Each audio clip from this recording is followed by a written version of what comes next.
Meow!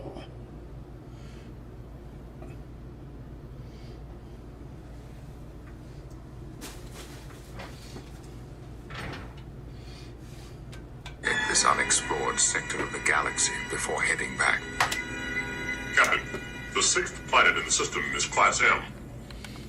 There's a series of roads on this planet which indicates a highly industrialized civilization. But where there should be cities, there are only great rips in the surface. It is as though some great force just scooped all the machine elements off the face of the planet. It is identical to what happened to the outposts along the neutral zone. Captain, we are being probed. What is the source of the probe? A ship. It is on an intercept course. On screen. Magnify.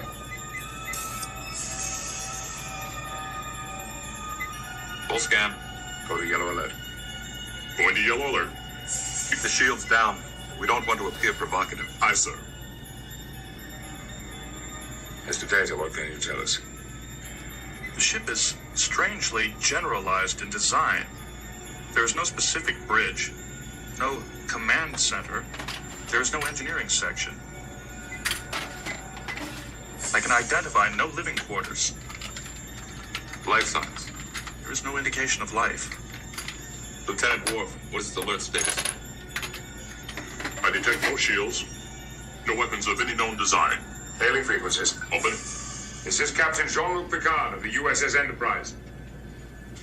No response. This is Captain Picard representing the United Federation of Planets.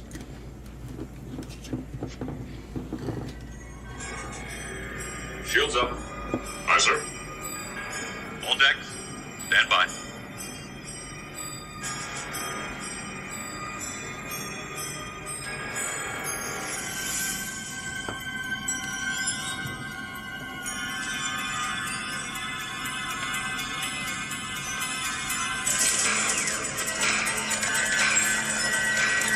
Security, report to main engineering.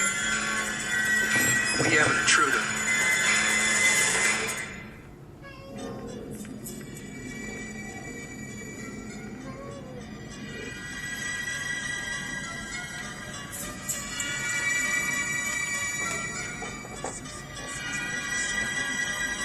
Lieutenant?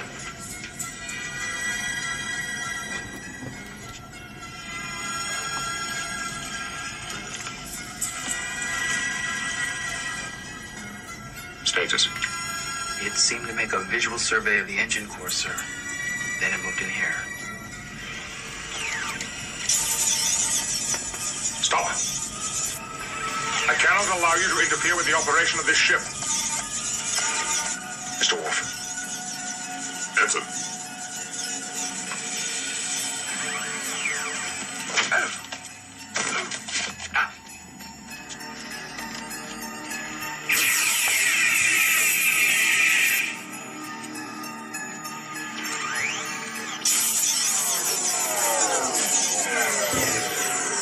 Mr. Worf.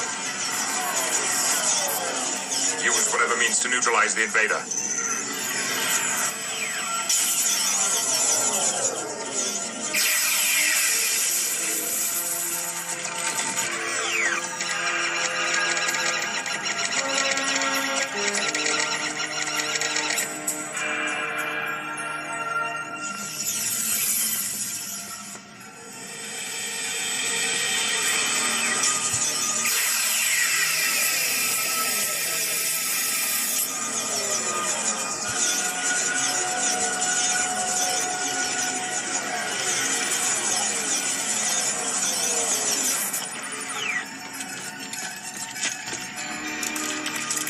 Hey, get off of there. That computer's dead.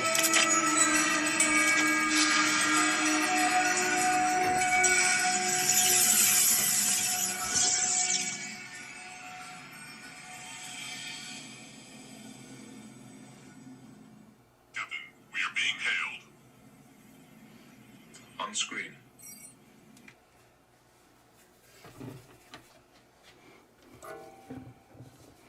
Oh.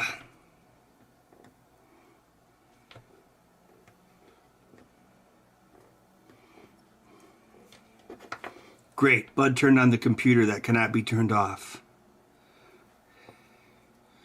Bud, do you know what you've done? You've doomed us all. Are you a doom cat? Meow. You are lame.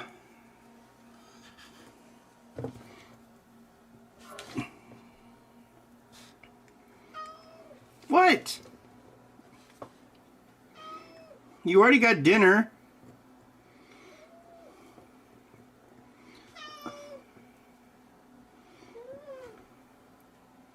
I will smash you.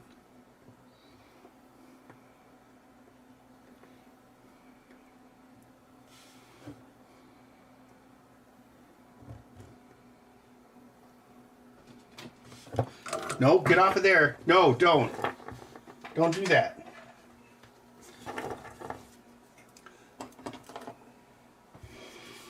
Oh, where did we leave off?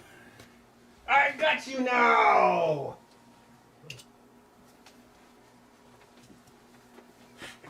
Rah. Oh.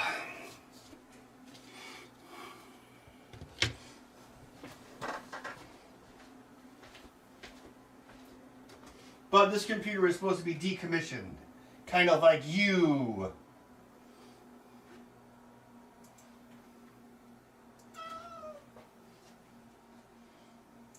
But I'm going to stick you into a probe for 80 years and you're going to learn how to play a flute. What do you think about that?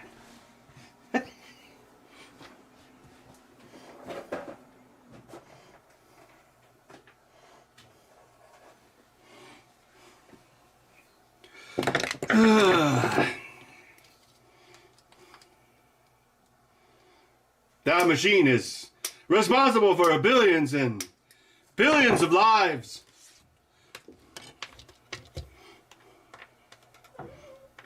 What? Bud.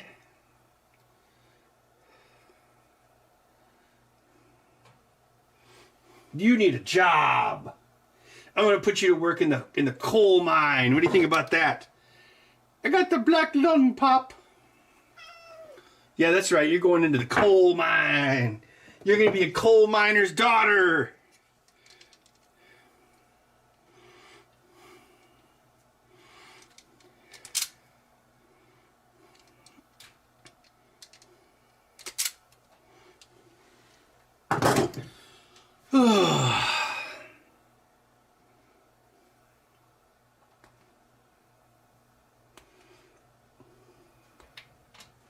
Well, I don't know. Like, I think if you, like...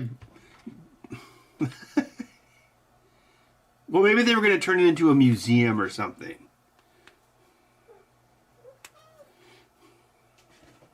Nope, down, down, down.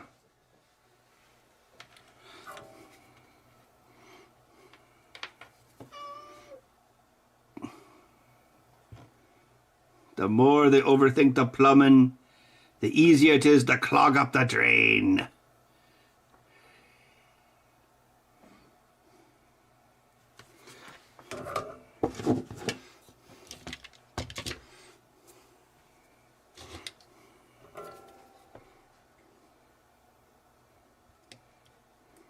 They call the Enterprise a garbage scow.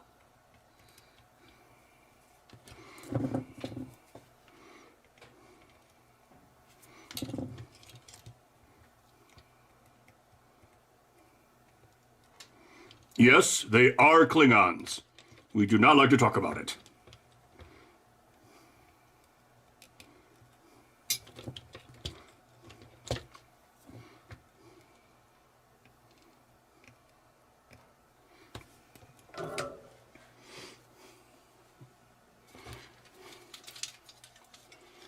Your pain runs deepest of all.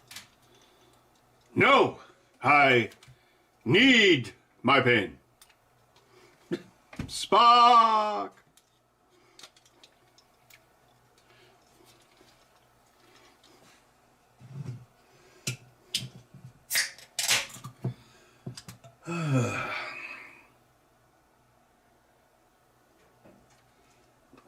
controller story is I have to finish 4 controllers.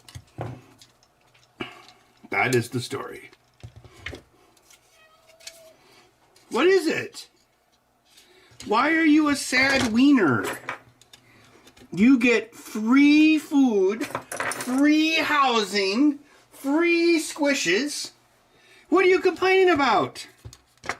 What are you complaining for, Junior?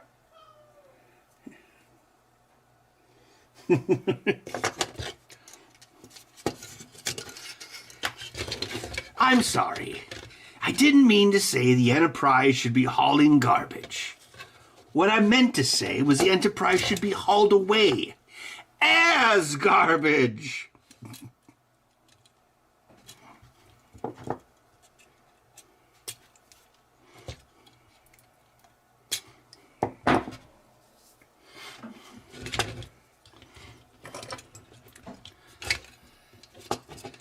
He stayed at his post when the trainees ran. But instead of taking him to sickbay, I brought him to the bridge. What? You know, I think Wrath of Khan was the worst thing that ever happened to Star Trek. Because then they just kept trying to remake it over and over and over again. Kind of like Terminator 2.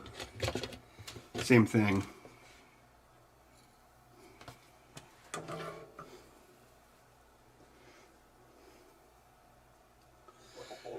Yes, Bud is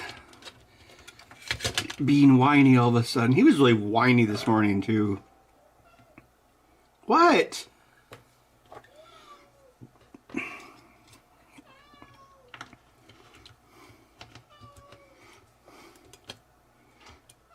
Oh, I'm sorry, Bud. Do you think your super expensive food just magically falls out of the sky like a scene in the Bible?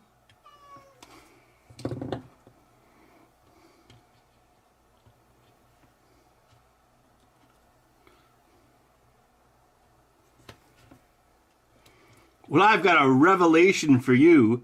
It doesn't.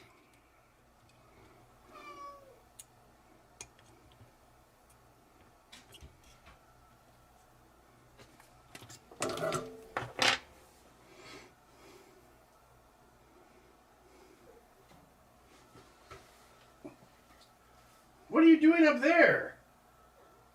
That does not look like a good place for cats to be. He just climbed up a ladder for some reason.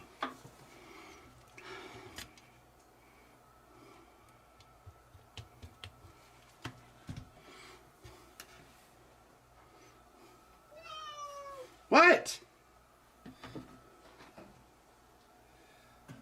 I'm going to run you over when I come back down.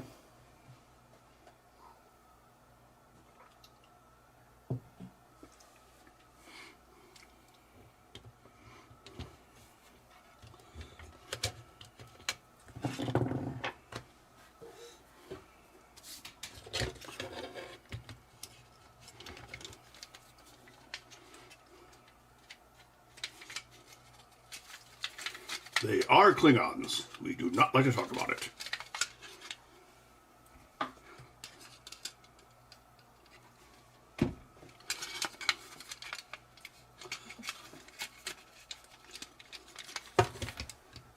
With outsiders.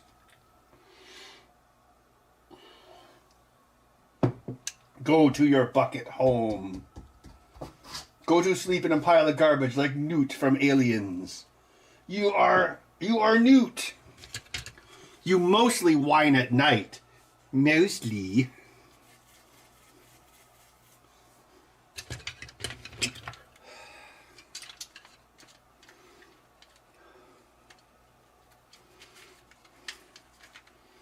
Well, yeah, there was a he was in the Tribble episode, and then he was in the episode called Mud's Women.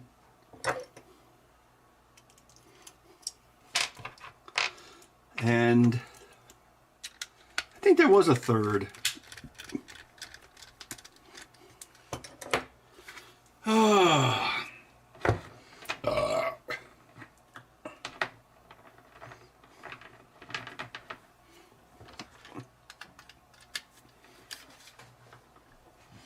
You think cuteness will save you?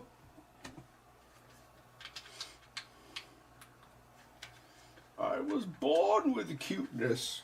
Molded by it.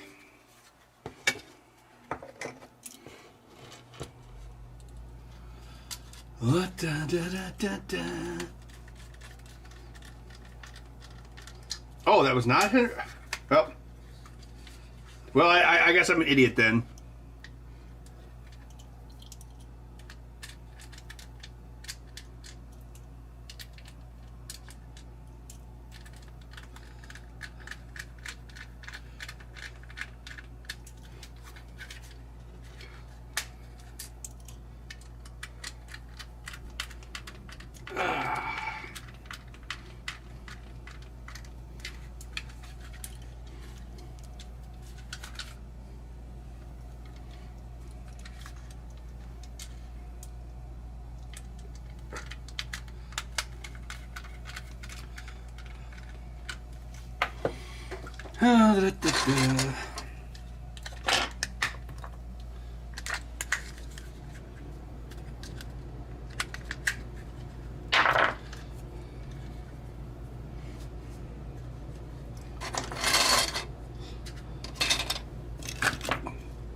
But I had your car towed all the way to your house for you, and all you got for me is light beer?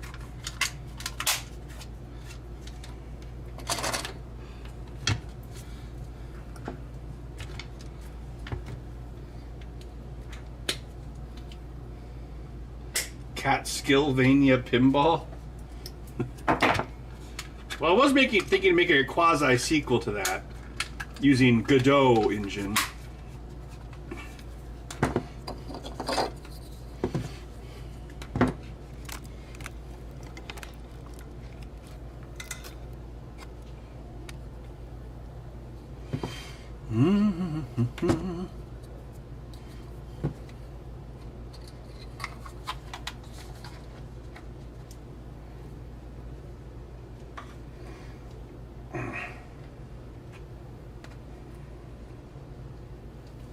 Maybe once I catch up with my other projects.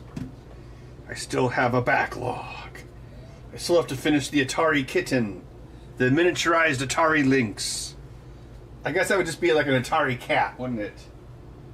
Bud, are you a lynx? Are you 64-bit?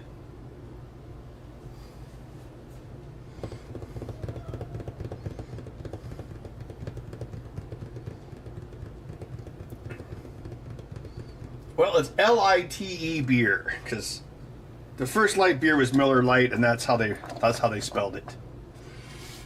I know, because I got to see all sorts of commercials last year, reminding me of how old I was. It's the 50-year anniversary of light beer.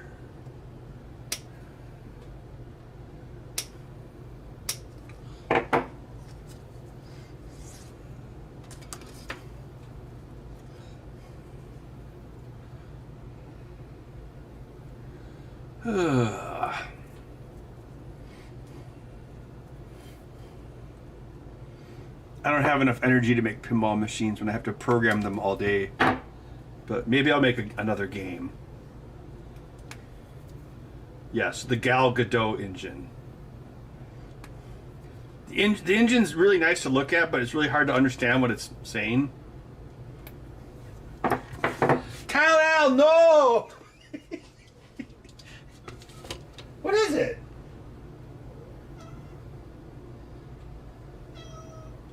Are you a mewing mew mucker?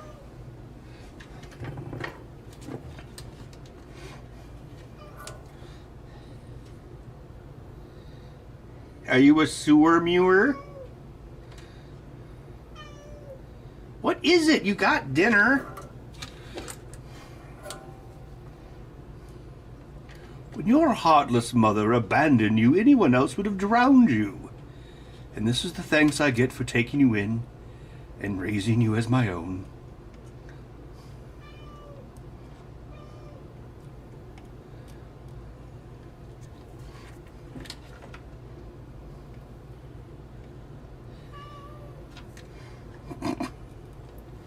Bud, you are a whiny wiener.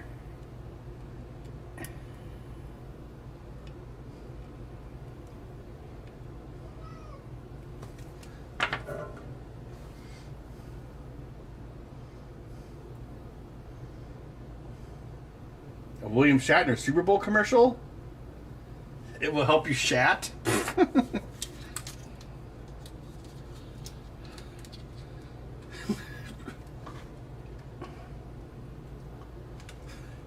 Sulu! Set movements to regular.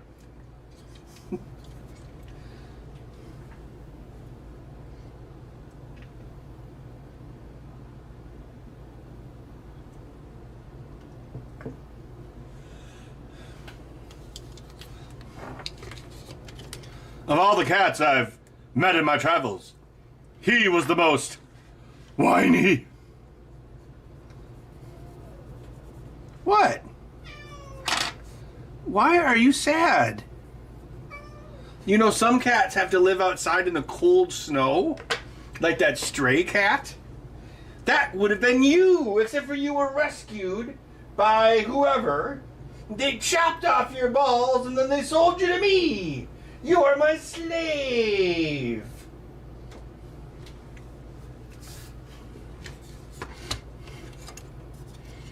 Where are my testicles, Summer?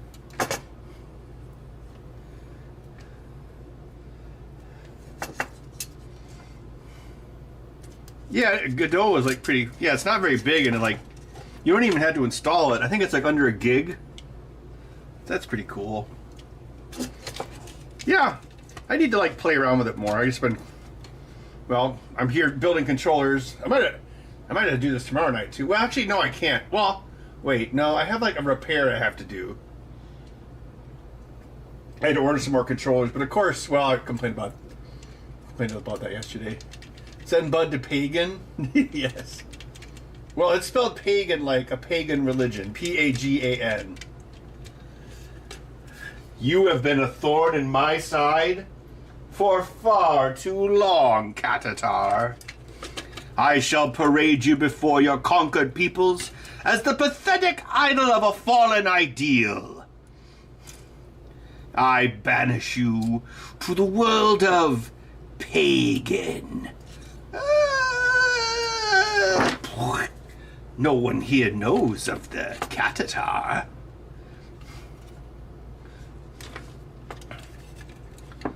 First, Britannia, then Earth. He says Earth like that guy in the Flash Gordon movie. Earth. How peaceful it looks.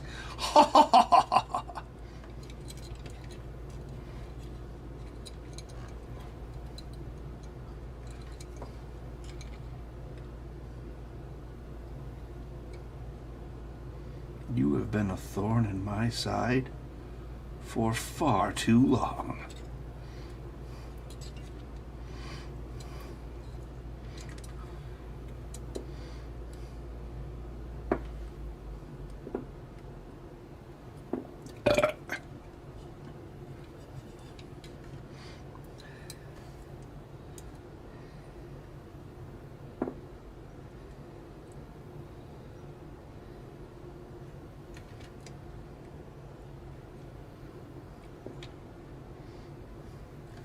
Please, human, don't banish me to the world of pagan.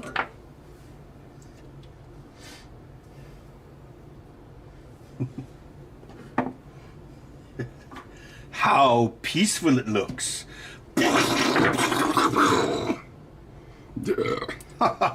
Splendid, Your Highness. We'll destroy this Earth later. I'd want to play with things a while. Wow, what a great plot for a movie.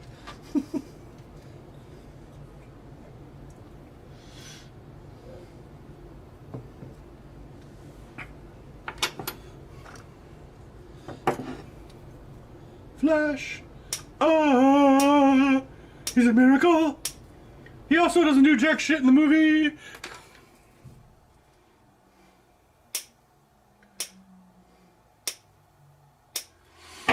Oh, still thinking about that truck. The guy called me back today, so that's a good sign. You know, never make the first move. I am prepared to reject your first offer and tell you my second offer.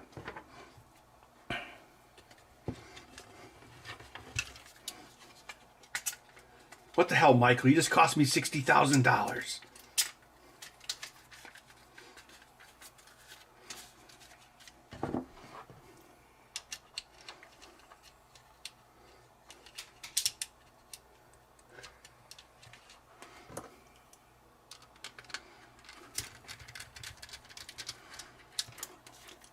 You know, I did like, actually one of my favorite episodes is the one where, yeah, they do the Michael Scott Paper Company, and he has to negotiate with Dunder Mifflin. I kind of like it because, like, well, even though I think Idris Elba's like super overrated, it was nice to see a character on that show that didn't put up with Jim's shit, because Jim secretly sucks. So that was kind of cool. See, the only time I liked Idris Elba in a movie was when the James Gunn Suicide Squad, you know, the one that nobody watched. Because he didn't play Idris Elba. Well, he didn't play the guy from The Wire. He played like a wacky character. It's like, wow, Idris Elba has like range? A two-way petting zoo. What does that mean, Jim? You pet the animals and they pet you back. Uh-oh, someone doesn't find Jim adorable. Come along, afterthought. Game day stream when Ben Heck hacks. What, you mean like for the Super Bowl?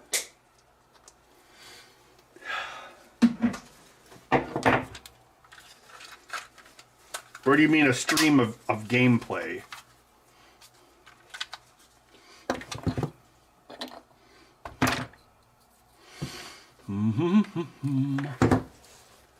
That's this coming Sunday, isn't it?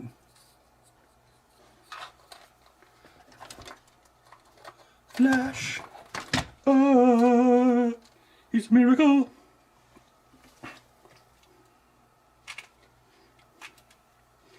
That's right, bud. Go to sleep. Let the poisons and toxins burn a grave for you deep within the earth you love so much. Are you doing blinks of love? Blinks of love. Blinks of love.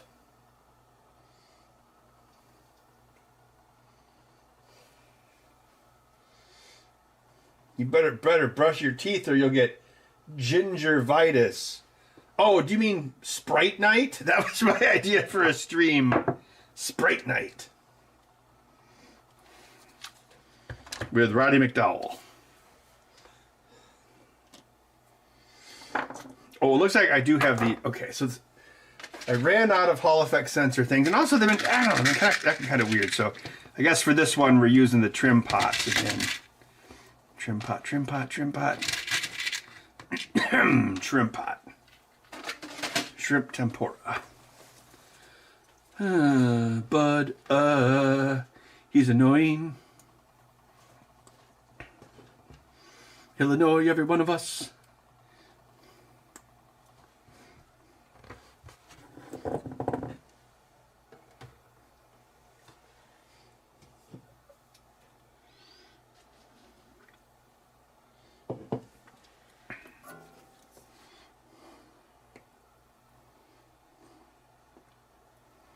How peaceful it looks. Excellent, Your Highness. We'll destroy this earth. Later. I want to play with things a while for no reason.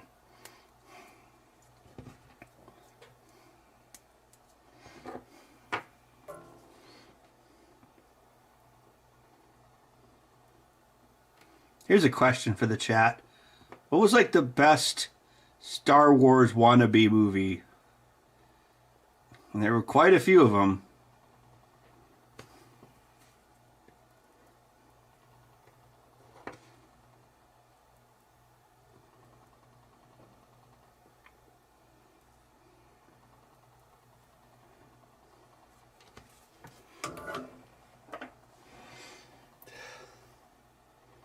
He had a very clear reason, boredom. Yeah, it makes sense, I guess.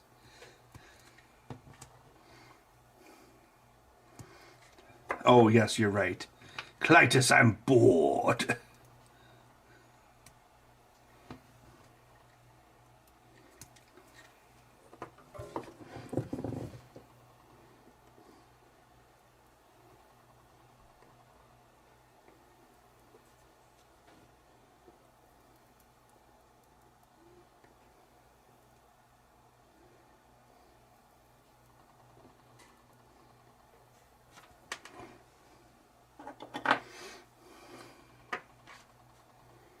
Spaceballs.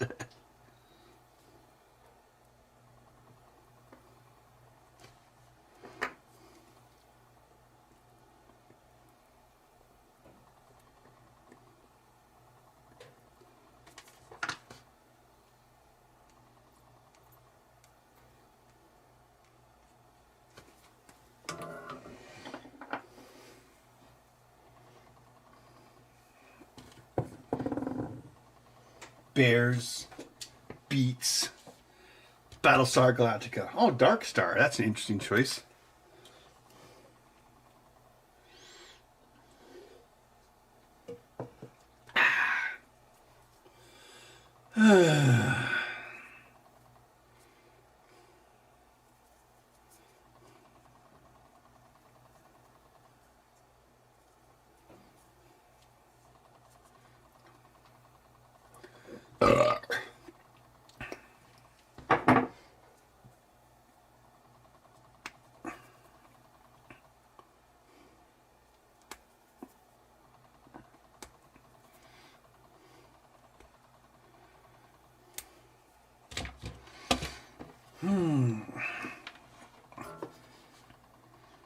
Apparently that's where He-Man came from. Like, Mattel regretted not getting the toy rights for Star Wars. Because it was Kenner originally, and so they're like, we'll just make our own Star Wars. He-Man! He-Man Wars! The Star Wars Holiday Special? Oh, really? You found it entertaining? It's pretty rough.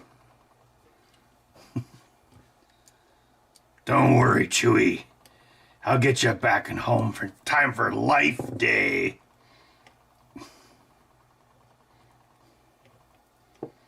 I'll make all your fantasies come true, Chewie's dad. For 50 points, what was Chewie's dad's name?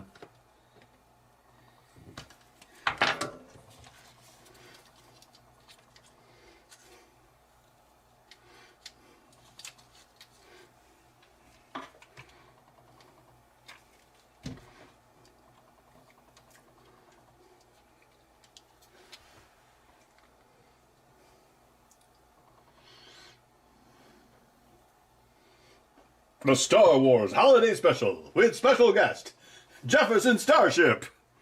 Because they're... Oh, God, because Starship's in their name? Oh, God. we're in trouble, folks.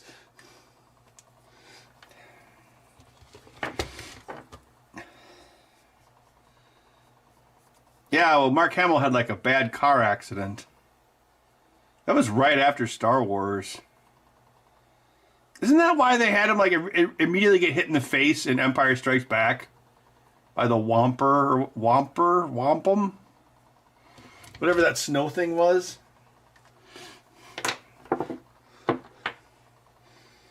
Quick, get B. Arthur on the phone.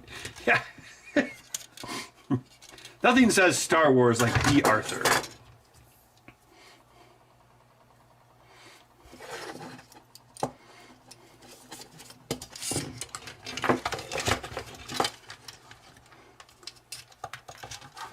Didn't Chewie's kid have like some sort of like electronics kit?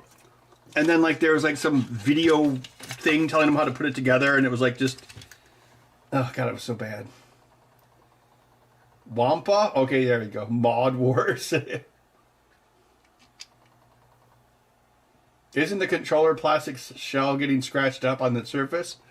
I don't think so. It's just wood. I mean, I could go get the crappy, dirty silicon mat.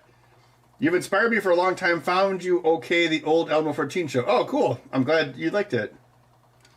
Here's some money. Go see a Star Wars. I get that reference.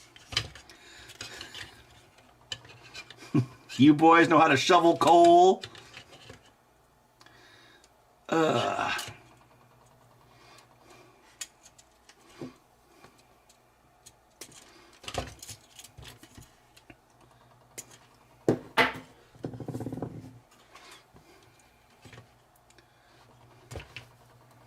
I never even watched that final season on Netflix. I think like The first one they did was like so lackluster that I just didn't care.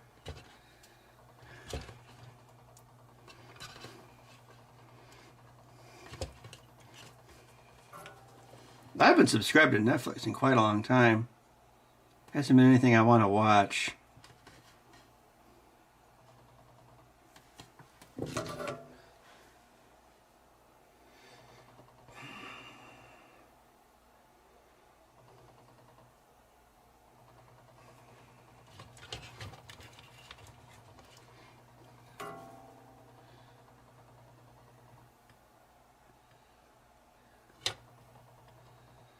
Doesn't The Black Hole have kind of like a cult following now? I mean, the movie has a lot of issues, like a lot of issues, but it's got some interesting stuff to it.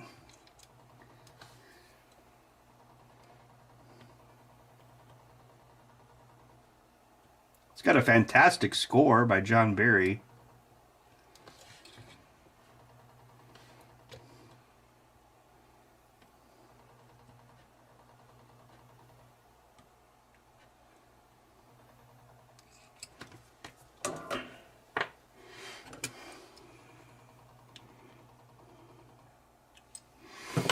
That's the Disney I miss. Like when Disney would try weird shit, and usually it failed, but it was always interesting. Like, okay, you're probably all going to tune off, but I don't think Tron was a very good movie at all. But at least they tried. It was different.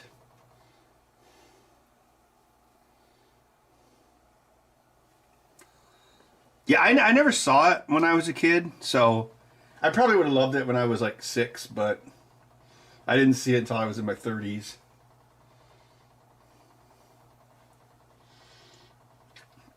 Blue Planet. Oh no, not Billy Mitchell, 1999.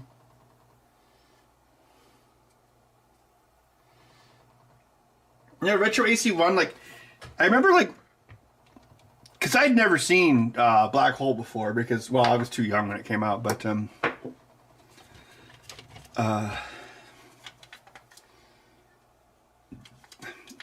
I remember I rented the disc off Netflix, and like the end of the movie, the disc was all messed up, so I couldn't really watch it. You know, the weird ending.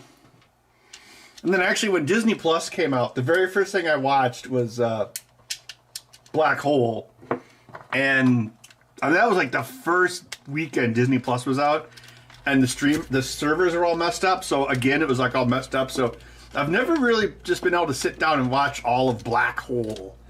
Maybe that's a good thing.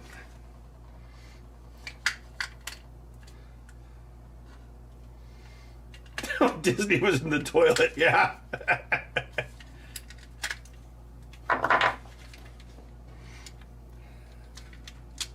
Well, I mean, they were specifically trying to make stuff for like teenage boys. And again, usually they failed, but they're definitely trying to like make stuff that was like less kiddie.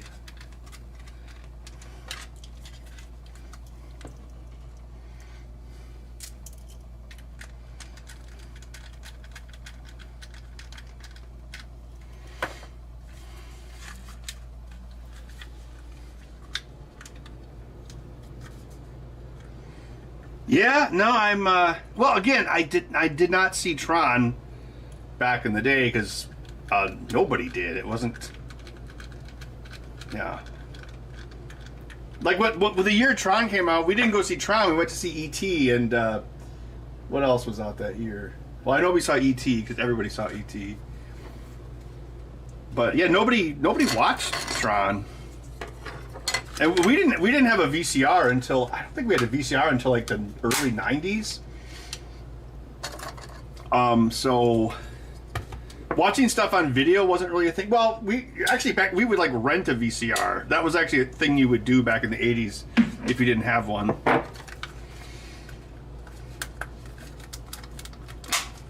Yeah, I did not see Tron until I was,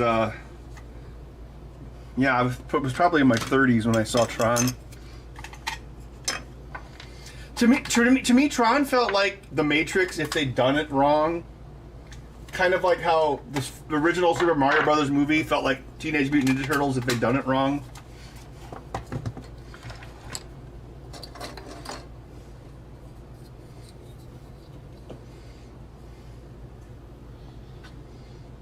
Oh yeah, I think Something Wicked This Way Comes. That was right around the same time as Black Hole, wasn't it?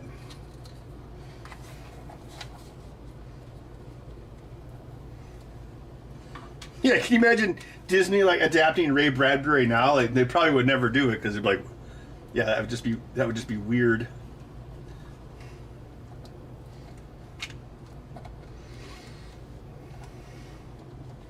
Yeah, I mean, pretty much all this stuff is like that. Like, Black Cauldron, same thing. They were trying to like make it like, they're trying to skew older with it. They had a male protagonist, and it was a big bomb. But you know, they tried. I don't think I've ever seen that one either. Maybe if I get Disney Plus again, I'll watch some of these movies I've never seen.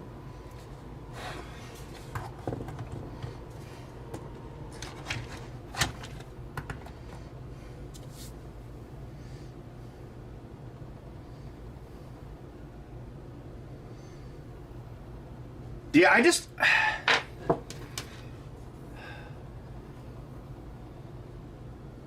yeah, it's just. I mean, I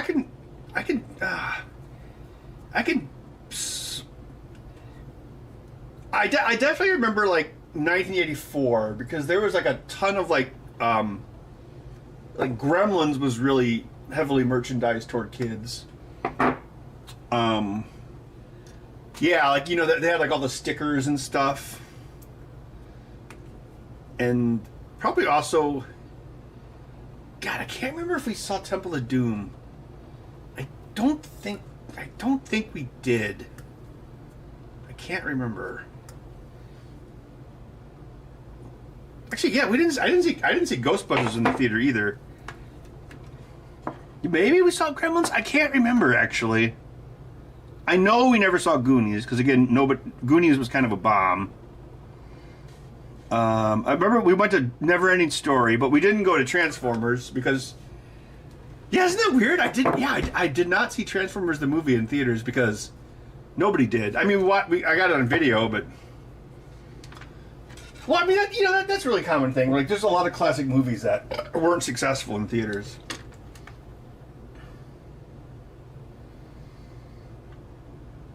Yeah, there's a lot of. I watched a documentary on Tron. Like, there's these guys had like, they developed some sort of procedure. I can't remember what it was called. It was like Coda Crim or Coda Lif, something like that. And it was about like making film masks. Like the way they made Tron was like just insanely labor intensive. Like everything was like blown up into like big like sheets of film, like every frame. So it was almost kind of like making an animated movie. Like the way they made like characters glow was like just insanely labor intensive. Like they had like 6 layers of mats on every frame just to make the characters glow, and it was all done. It was kind of like Roger Rabbit, where they would they would take the film and they'd blow it up and then they'd paint over it, and then they'd transfer that. But it was like they were doing the same kind of thing, but it was for all like the character effects to make everything glow. Yeah, I actually watched a documentary of it on YouTube not that long ago. I can't remember what it was called, but it was very intensive with describing how they did it.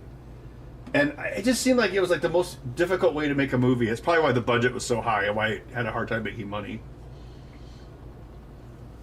And the thing is, did any of that make the plot better? I mean, the plot isn't very good.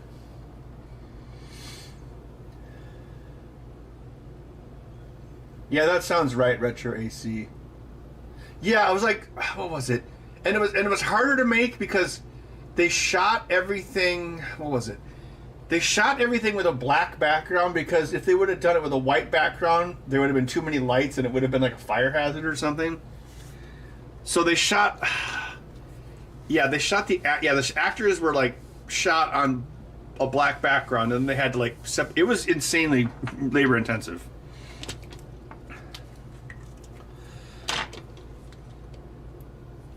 I want to say it was like a 45-minute documentary about how they did it. I think it was. I can't remember if it was. No, it wasn't contemporary to when the movie came out. It was like from like the early 90s. So even back then it was like retro. But it described everything in excruciating detail, like all the how they did like the cells of animation. But yeah, everything was like every frame of the movie was like blown up. Oh, and they had different color passes. So like let's say you had an actor in close up, they would have a pass for their skin tones. They'd have a pass for their eyes. They'd have a pass for the glowing lines on their outfits. It was nuts.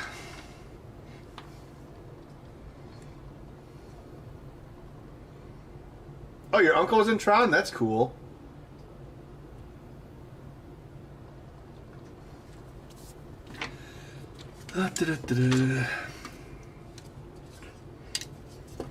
Yeah, wasn't it like every 500 frames of that film? That's whatever the special film was, like Codolith or whatever. I think it was called Codolith.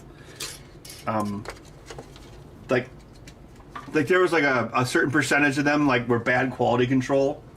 And so when those glitches appeared, because they didn't realize until after the fact, when the glitches appeared in the movie, they put in a sound effect to make it seem like it was like motivated.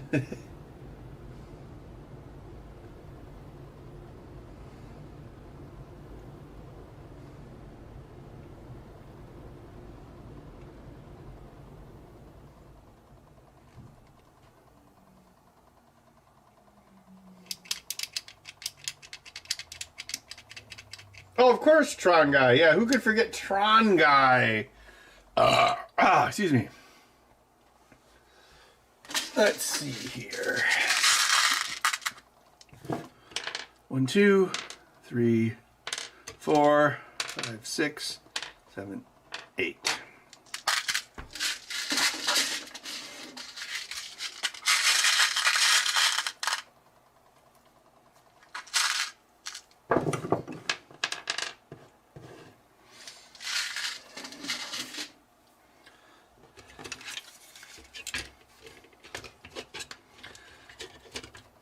I make you laugh, you make me cry.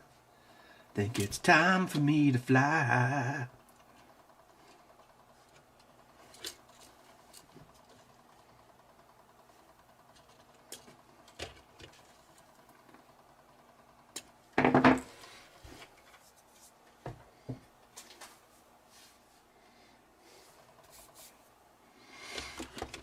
Yeah, it was something like, yeah, you're right. Like, so they didn't know which frames were actually bad until after they were done. So that's why you had all these random frames that were randomized throughout the movie.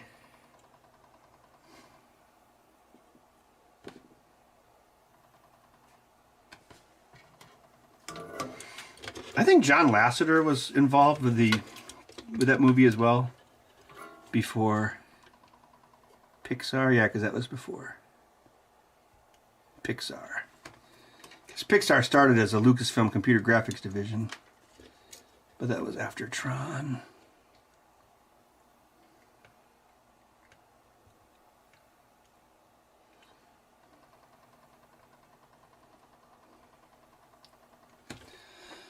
Oh, la la la la la.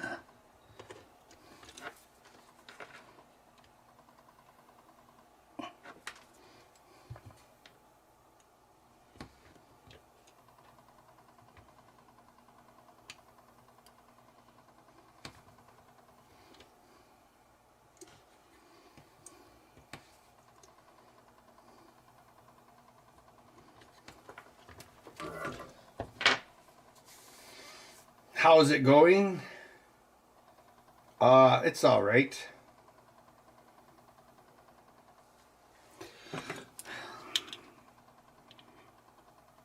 I'm trying to finish this batch of 4 controllers for this one dude. Then I can, I don't know. Well, I guess we'll see how well these go. But I've got a repair here. But it sounds like both of the analog sticks are bad. I guess we'll see.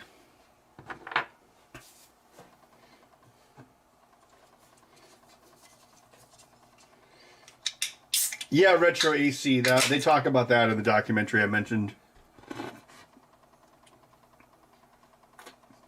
So yeah, this commercial that he made was a prototype for the effect. It's like, oh, we should make a whole movie like this. It'll be easy.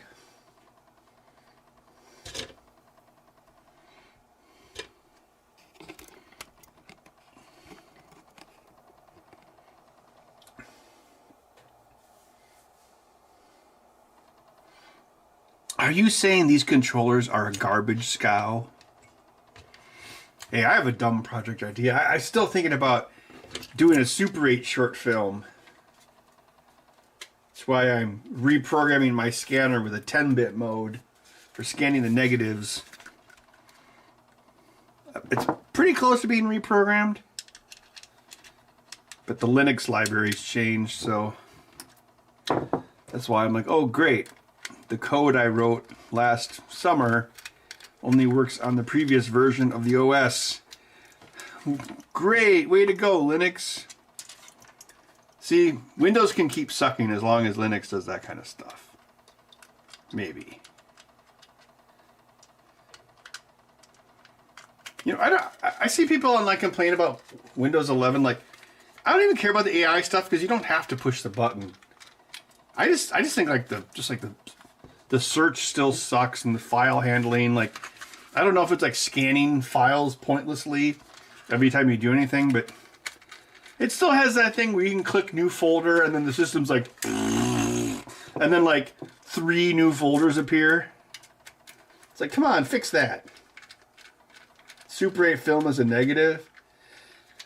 Yeah, if you buy, you can still buy, they still make Super 8 film. They don't make color positive Kodachrome like everyone used back in the 70s. So the cheapest film to get is Kodak 50D color negative film.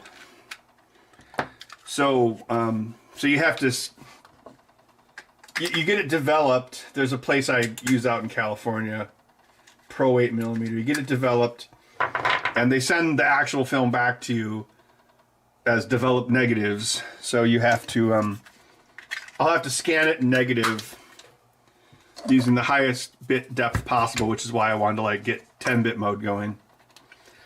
Then the best way to invert it I found is DaVinci Resolve, because you have to invert it and you also have to remove the film color.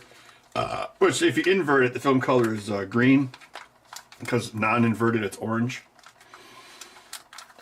Yeah, that part works pretty well. You can actually get like pretty decent looking images from it. But if I scan it at 10-bit, I'll have a lot more. Well, I'll have 4 times the latitude.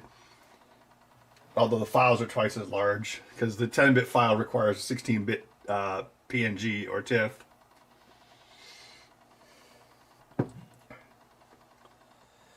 Windows 10 drove you to Linux? Wow, you're ahead of your time. A regular 8mm Brownie camera? Was that the kind where you had to flip the film halfway through?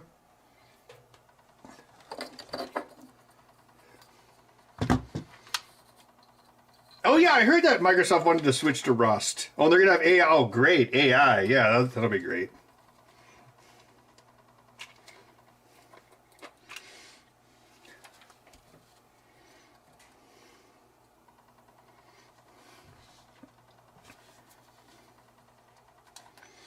Why do they want to switch to Rust?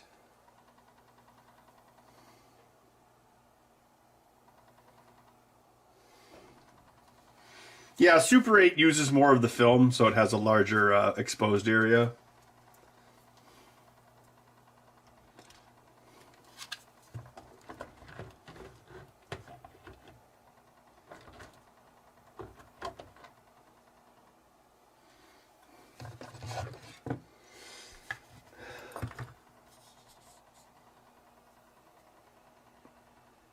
Yep, that sounds right, AC. And then they would split the film in half when they develop it.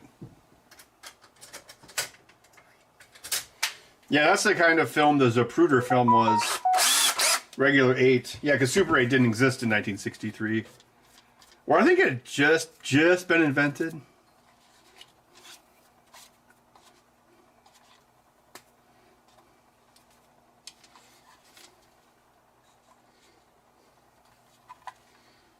Wait, Corel Linux?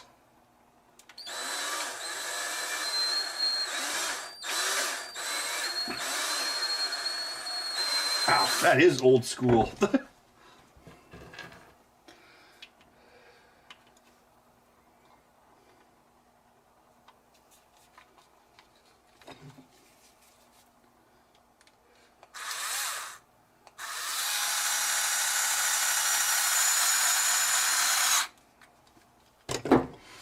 Having an AI rewrite your operating system sounds like a good way to end up with Skynet. Do you want Skynet? Because that is how you get Skynet.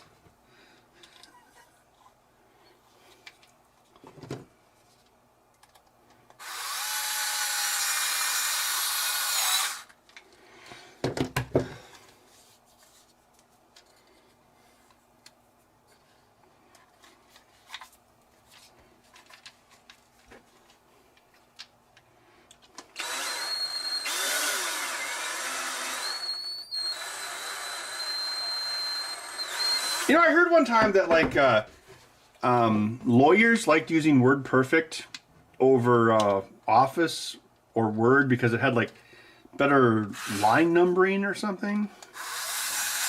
I think Corel is still technically around. Correct me if I'm wrong.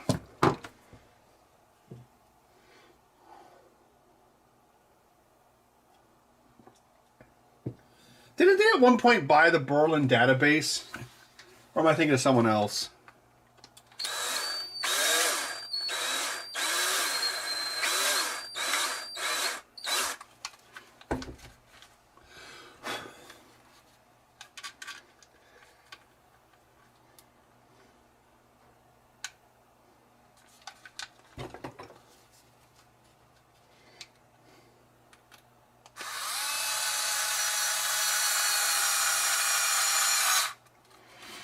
Well, I mean, if you think about it, Linux has replaced Windows because most people use their phone as their main computer. I think that's the other problem that Microsoft really has is like all the normies who bought Windows XP computers now just use their cell phones.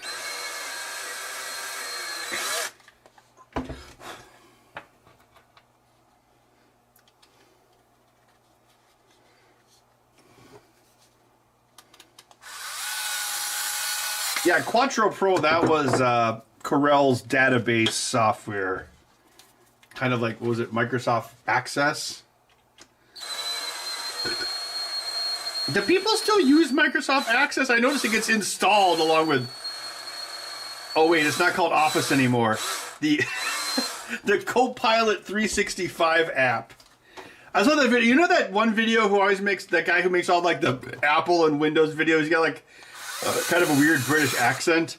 And he's like, how many people are using Copilot? Nobody. And then he slaps a Copilot logo on Office. Now how many people are using it? 400 million. It's like, yep, that's exactly how it works. So you're watching the old episodes? Cool.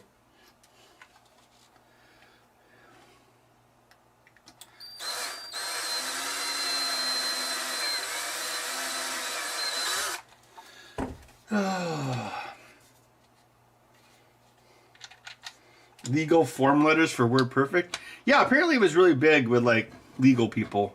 WordPerfect was.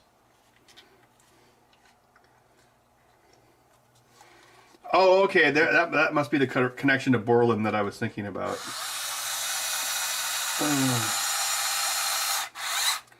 Were we talking about Azure last night?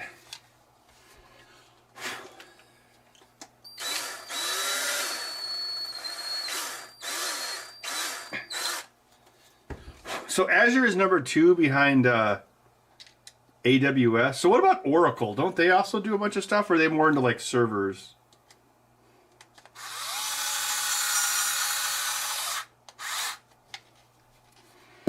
Star Trek Strange New Worlds. I heard that show is okay. Oh, I'm live streaming an empty desk. Who wouldn't want to watch this? A Print Shop Pro, yeah. It is your birthday.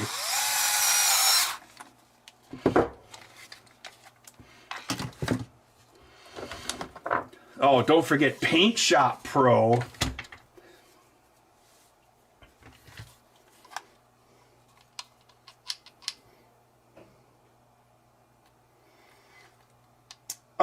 Yeah, PMC laughed that. I've heard of that show.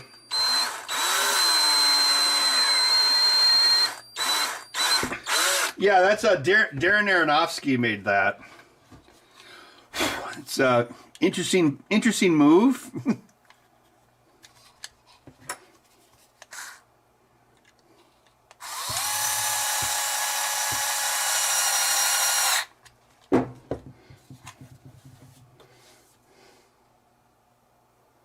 And the 8-bit guy uses it to this day.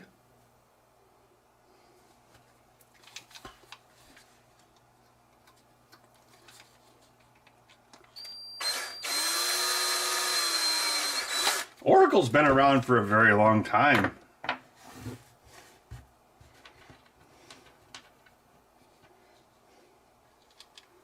The sweet subscription money. Yep, now they're like, let's buy Hollywood. We're tired of making money. Let's buy Hollywood. Daddy, I want my studio of my own. I want an Oompa Loompa.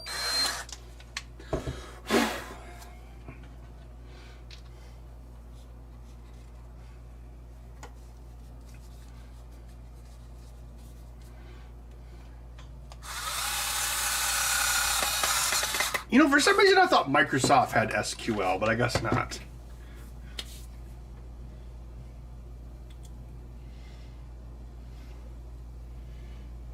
Oracle bought the rights to Java. You know, it reminds me of something else I completely forgot about. Like, we talk about all this AI shit. I completely forgot that NVIDIA bought ARM. It's like, oh, great.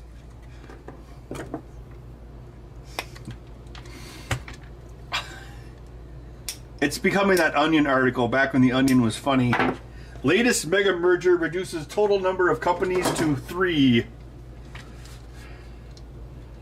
I was playing Call of Duty Warzone a couple weeks ago, and the loading screen showed Fallout, and I'm like, wait, huh? And then I was thinking about it in my brain, like back tracing it, and I'm like, oh god, yeah, this is owned by the same company now, isn't it?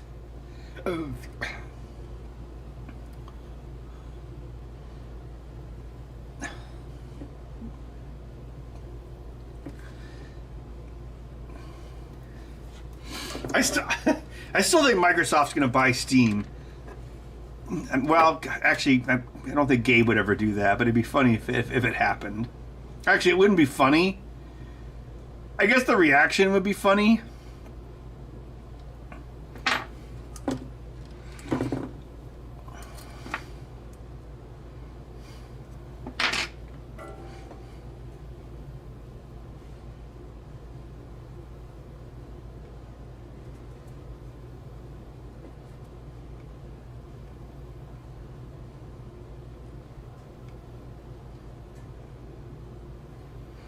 Oh, this tip is getting a bit roached.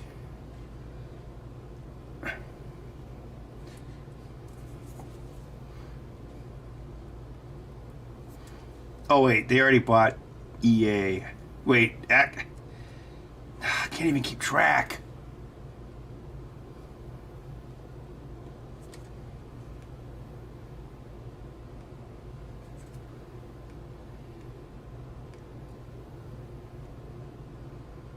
Didn't Ubisoft like give a bunch of their ownership to Tencent?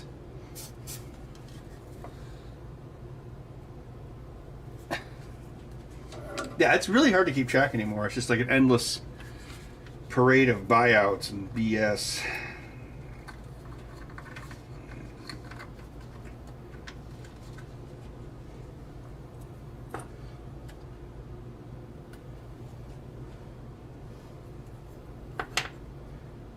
Oh, they did. Okay, they don't own ARM. Yeah, that actually does seem like legit antitrust. I mean, more so than usual.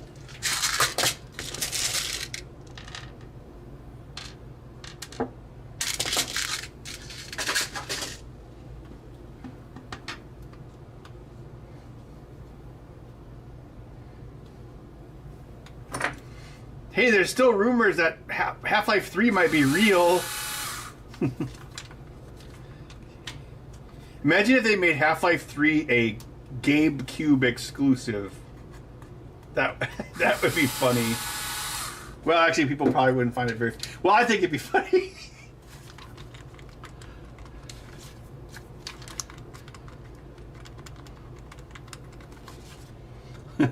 Previously, 20 years ago, on Half-Life Episode 2. Dad, come back, Dad! Oh, yes, you may or may not remember my dad was captured. Here, take this crowbar.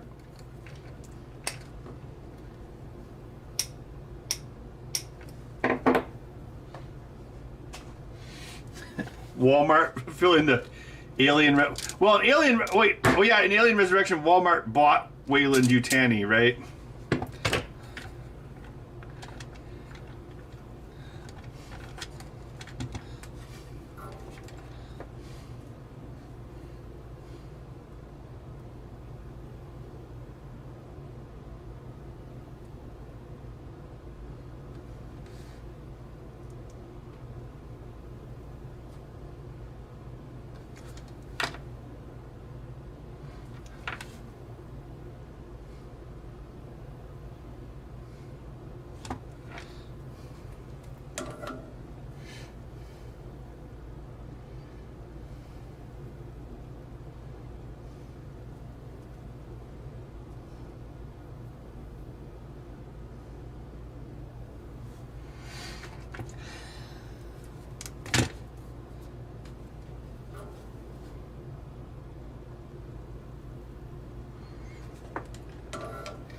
I think if Microsoft tried to buy Valve, it probably would, just like the NVIDIA thing you're just talking about, it probably would, like,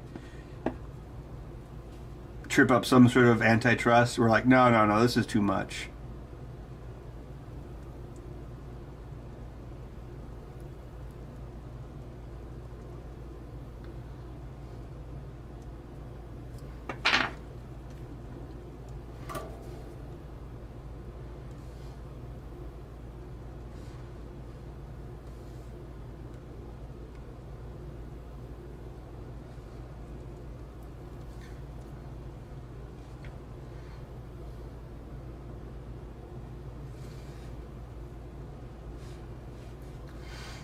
Oh, I cut that a little too short.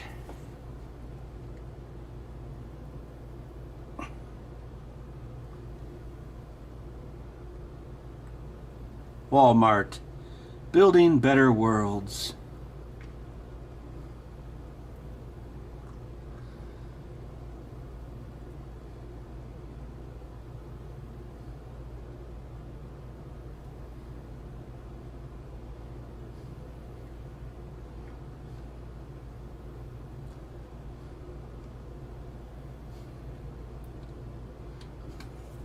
We built a Walmart on LV426.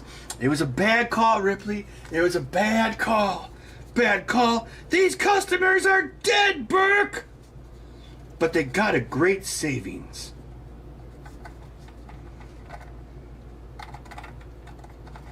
I'm gonna nail you right to the wall!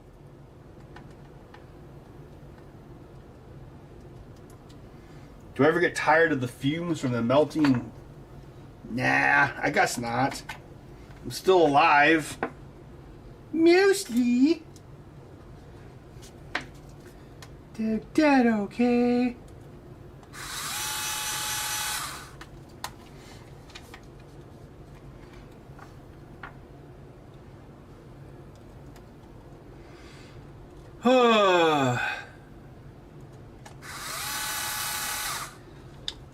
Should probably make a decision on that truck. Although I don't know. It's like 30 minutes away, so I'd have to like get a ride to retrieve my car. Jefferson Airplane Starship.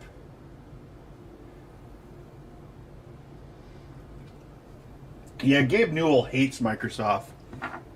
Probably maybe it's because he worked there.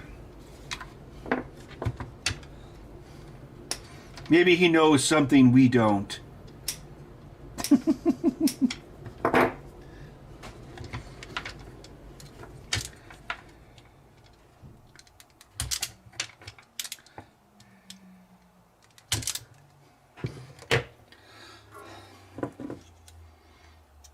Ah, Mr. Newell, we meet again after all these years. I'll never turn to the dark side. If you will not be turned to the dark side, then perhaps some other company will, or something. Bye, Rockstar!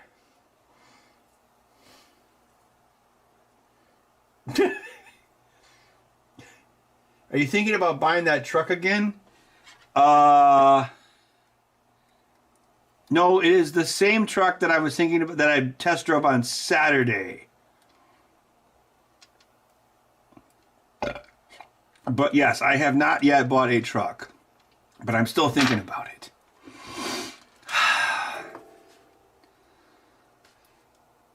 A used truck, of course, because I have never bought a new vehicle and I never will. I've made it this long. I think I can make it a few more decades.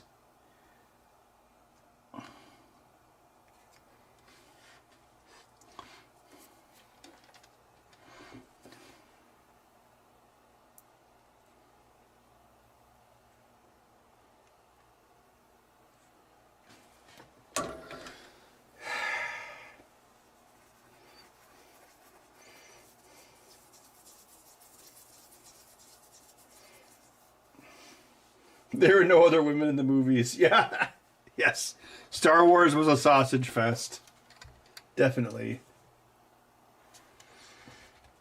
Digley 21. I looked at it was a 2021 F-150 V8 with a non-eco burst V8 5-liter.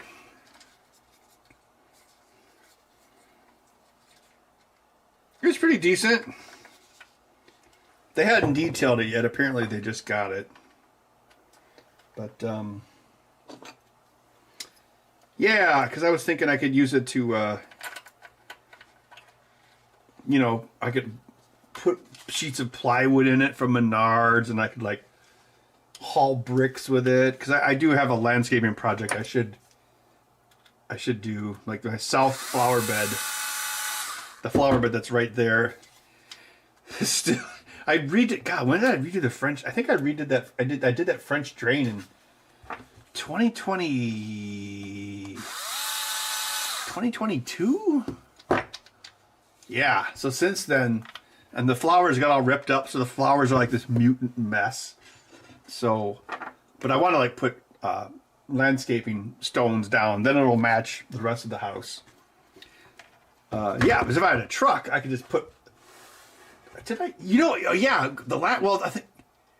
Yeah, the last time I did it, I didn't have my Escape, so I had my old Focus wagon, and I actually did 2 trips to Menards. So I bought all the bricks, and so what you can do is if you can buy the bricks, and then you go into like the back lot where all the stuff is, and you can just pick up half of it and then come back and get the other half. So that's actually what I did because. You know, I was like, I don't think I can put, 2,000 pounds of bricks or whatever it was in this station wagon. So I did 2 trips. And the axles or the wheels were yeah, it was sagging a bit even without that. But a truck, I can put all sorts of stuff in the truck. Put all my blocks all in one shot. Probably like a whole bunch of drywall, all sorts of stuff.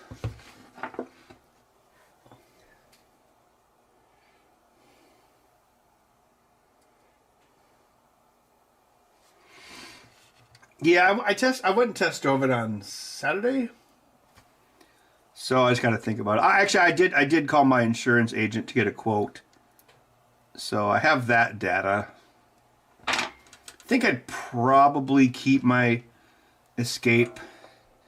Oh, you know what? I got boring stories. I got my new sticker in the mail, like the plate sticker, and it didn't stick. And I was like, this has never happened before. I even wiped it off first, like, I don't know, maybe I got to put it on with double-sided tape or something.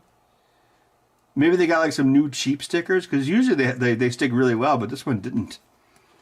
Oh, and it tore in half, too. It's like, what the fuck? God damn it, Wisconsin. Wow, 94 Chevy. An old beater Ford F-150? No, they don't. They don't. There aren't any old beater. Everything is rusty. Yeah. Yeah, 2021 will be pretty clean, and it has all the aluminum panels, so that part will never rust. There is at the Culver's the Culver's north of here. There must be an employee because anytime I go, I might go there like once a month. There's like a 92 Ford F-150 in the parking lot, and it's like in perfect condition. I know because I've gotten out of my car and went up and looked underneath it before. I must have come from the south because there's no way a truck would last even remote. It must have come from the south because there's no way you would not have a truck that old here. It would just be a pile of rust. A friend of mine found a 87 Ford Ranger recently, but what did he say? The engine was squirting oil, so I think he's gonna put a Mustang engine in it. And he was saying, Ben, you got to get that truck so we can drive it to Des Moines and put an engine in it.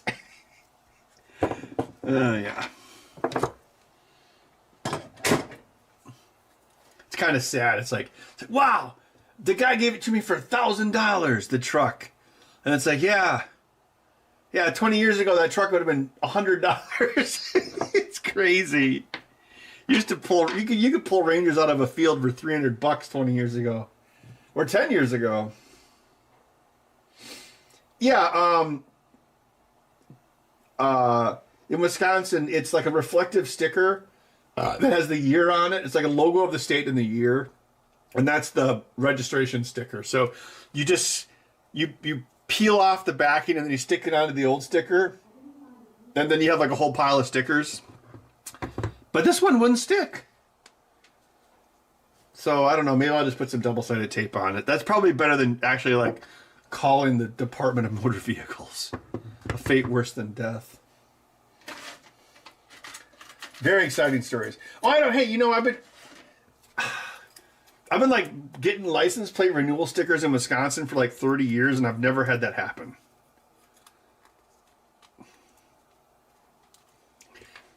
My pattern recognition was broken. No. I'm not going to swap an engine. It's a buddy of mine who is swapping an engine. But he's like, if you get that truck, then we can go there and get it. I don't have to borrow a work truck to do it. And I'm like, okay, I'll let you know. There should be one more decap. Oh, there it is.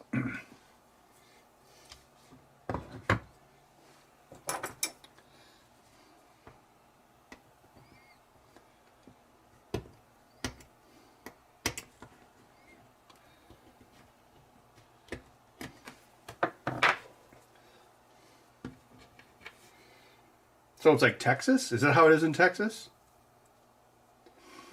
Yeah, it's just, yeah, it's like a sticker. It's probably about like yay big. So yeah, well, in Madison, we have like 2 extra layers of tax because Madison. So I actually have to pay the state registration, the county registration, and the city registration. 3 strikes, you're out. And then, so then they give you a sticker, and then that says 27 on it, and then you stick it on your plate. I don't know. Don't they do that like that in most states? You're like, oh, your registration's expired. And the color changes every year, so I guess that helps the cops pull people over for no reason, or if they're really bored. Well, that never happens in Madison. The cops, I don't think cops ever pull anyone over here. A 90s S10? Wow. Try removing the old stickers? Well, there's only like, 4 stickers on it? Or probably 4? Yeah, because I've had it for 4 years. Some people will put the stickers, they'll put every new sticker at a different place on the license plate. I don't think I'm going to do that. I'm too OCD to do that. All right, so the last step is adjusting the potentiometers in each one of these on the sticks.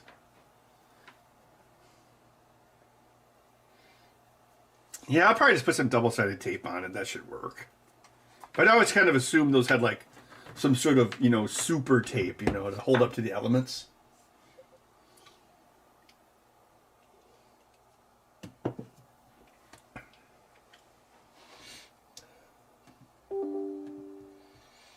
Yeah, I asked my friend if he was going to get antique tags for his Ranger. He's like, I can't do that.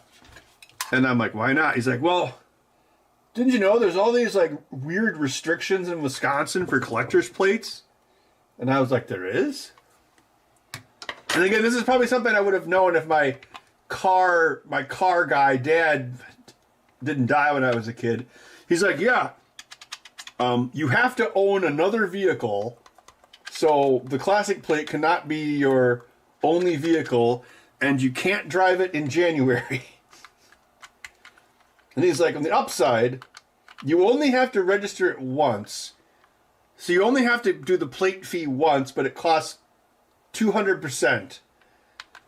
So like, what is it, 85? So you'd pay $170, and then you'd never have to re-register it, but then you have those two restrictions.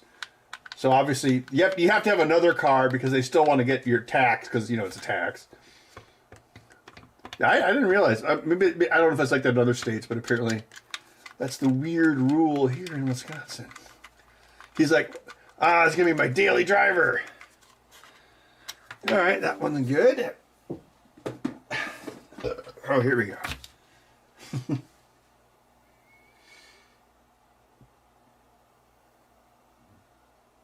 I don't know. Maybe it's because I don't think anyone... Yeah, I don't know. That's a good question. Why not January?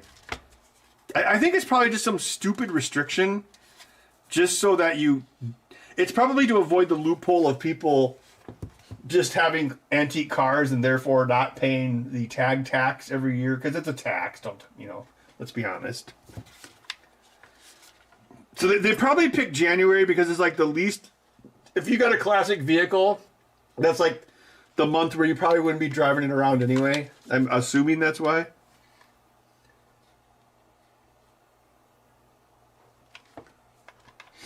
That's odd.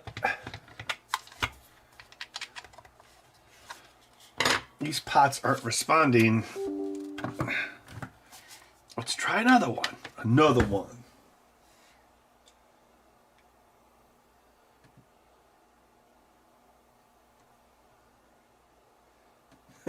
Yeah, that sounds like a good plot. Violation entertainment.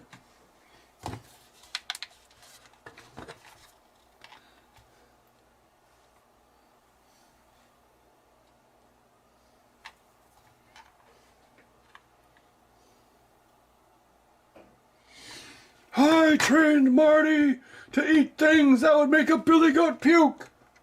And it's pointed straight at your head.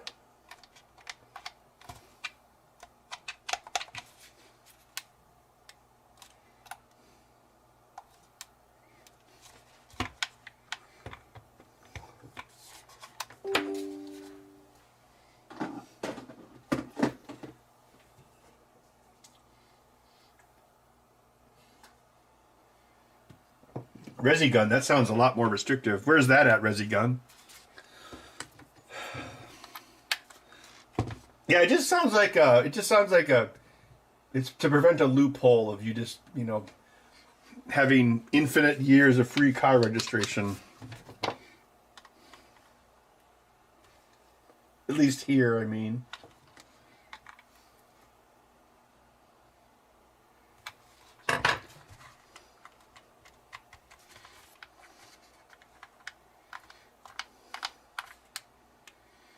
Kind of interesting that those potentiometers always come hard over. Like an egg. How do you all like your eggs cooked? There's a great question. The DMZ, the demilitarized zone found you? North Korea found you? It's the Koreans! Oh, no wonder this TV failed. It says made in Korea. South Korea, Doc. Already that war took place 4 years before this movie. Oh, right.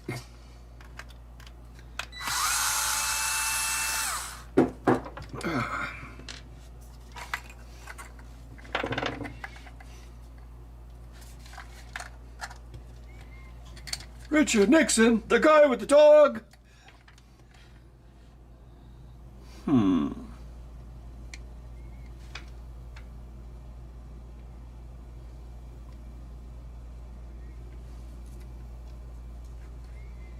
Looks connected. Maybe a wire got cut when I was drilling through it.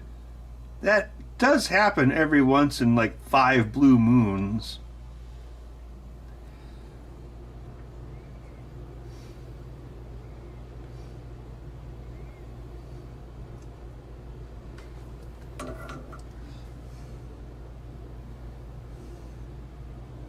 Certified paper with a special mark.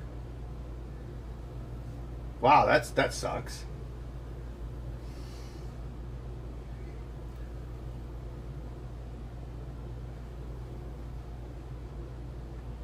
Yeah, Commodore Fan 64. They shot the movie with China, and then yeah, they digitally changed it to North Korea when they released the movie, because that's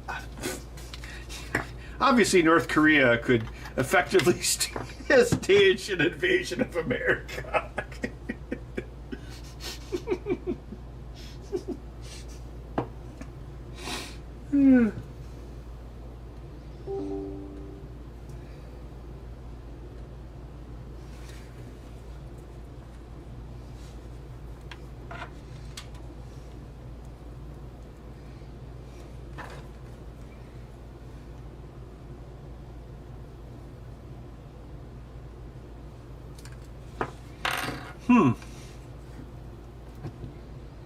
Yeah, I'm not getting anything on this. Yeah, better take a look inside. Here's the jinxer. We got the jinxer, boys.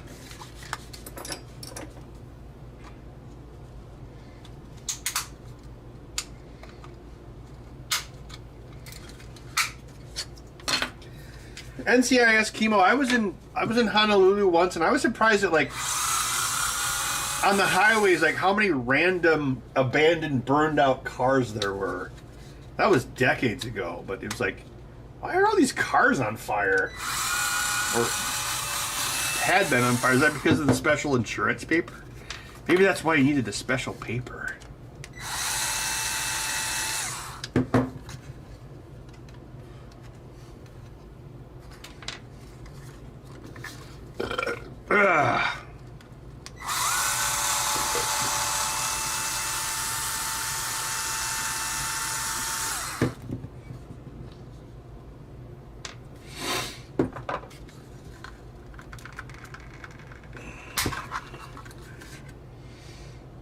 You're a Commodore fan. That also makes me think of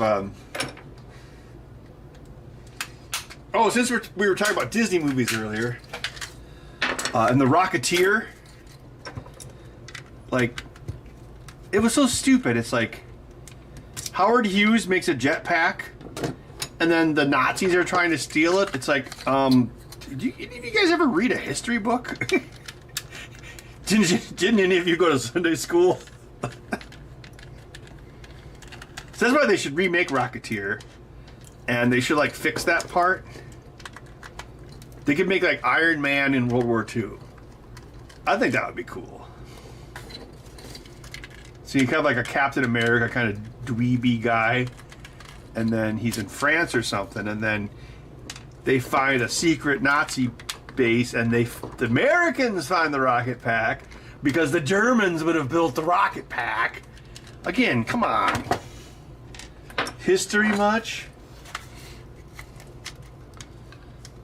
Let's see here.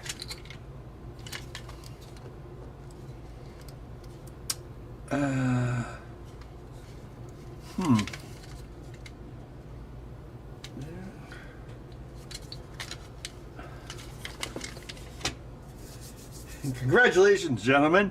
Thanks to the diligence of the FBI, this particular vacuum cleaner will not fall into enemy hands.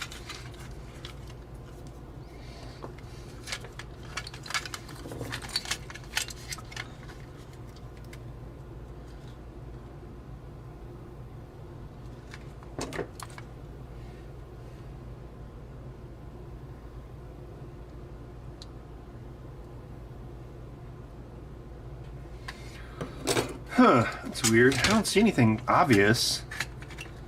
Did I miss something here? I don't think so. Unless something...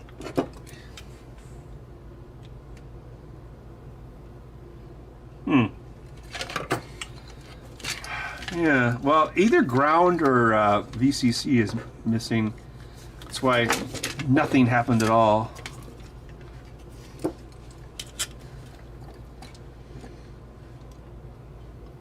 VCC might be a cold solder joint on this. Ground, X, VCC, Y.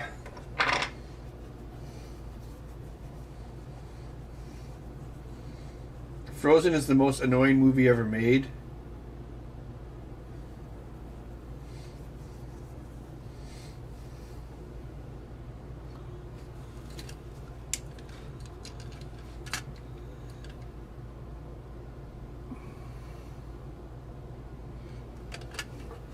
Well, obviously, since I used red for ground, that's obviously my problem. I'm having to face a penance.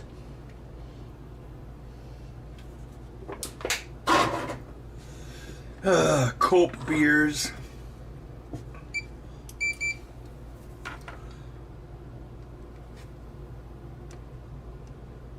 Eh? Do you not hear what I don't hear? Do you not hear what I don't hear?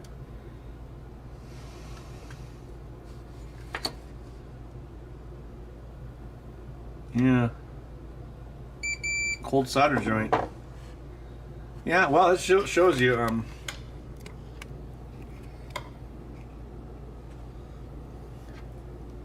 just because it looks soldered doesn't mean it is soldered.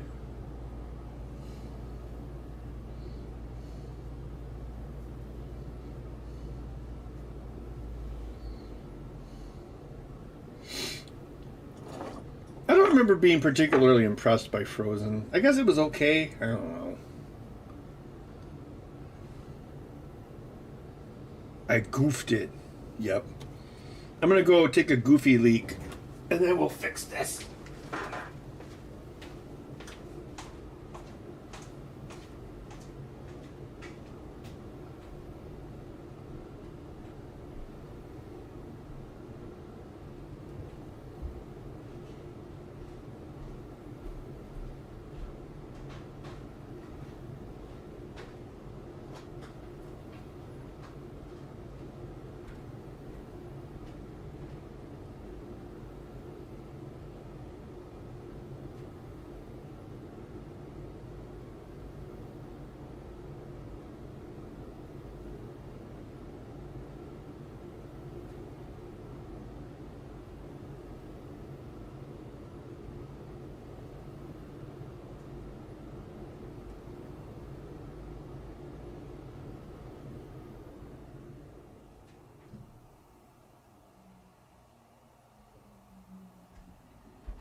What's wrong with that? I need to know. There's a broom laying in the stairs. But, you know, maybe if some burglars come in, they'll trip on it or something.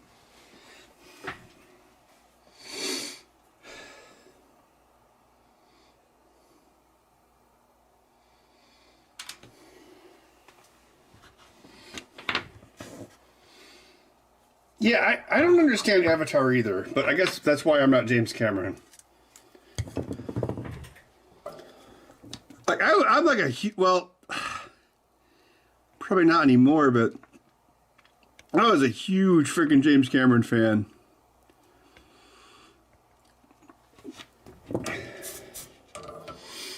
I think I'm more curious as to, the psychology why a white savior is so popular. And it's not just America either, because the worldwide audiences like Avatar even more than we do. There we go.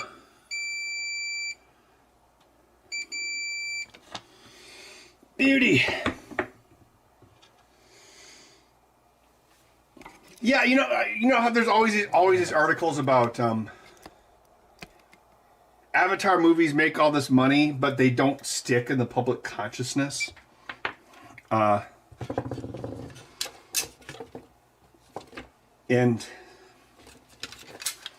the reason why is because, yeah, the story has been told a million times, and it's really Fern Gully in space. It is way more Fern Gully than Dancing with Wolves, but way more people have seen Dancing with Wolves than Fern Gully. So people just say, "Oh, it's Dancing with Wolves in space." It's No, it's Fern Gully, big time. Because it's got the environmental theme. It's got like a giant machine that eats trees. It has a magical transformation element. I mean, I guess you could say that happened. Well, no, because in Dancing with Wolves, what's her face?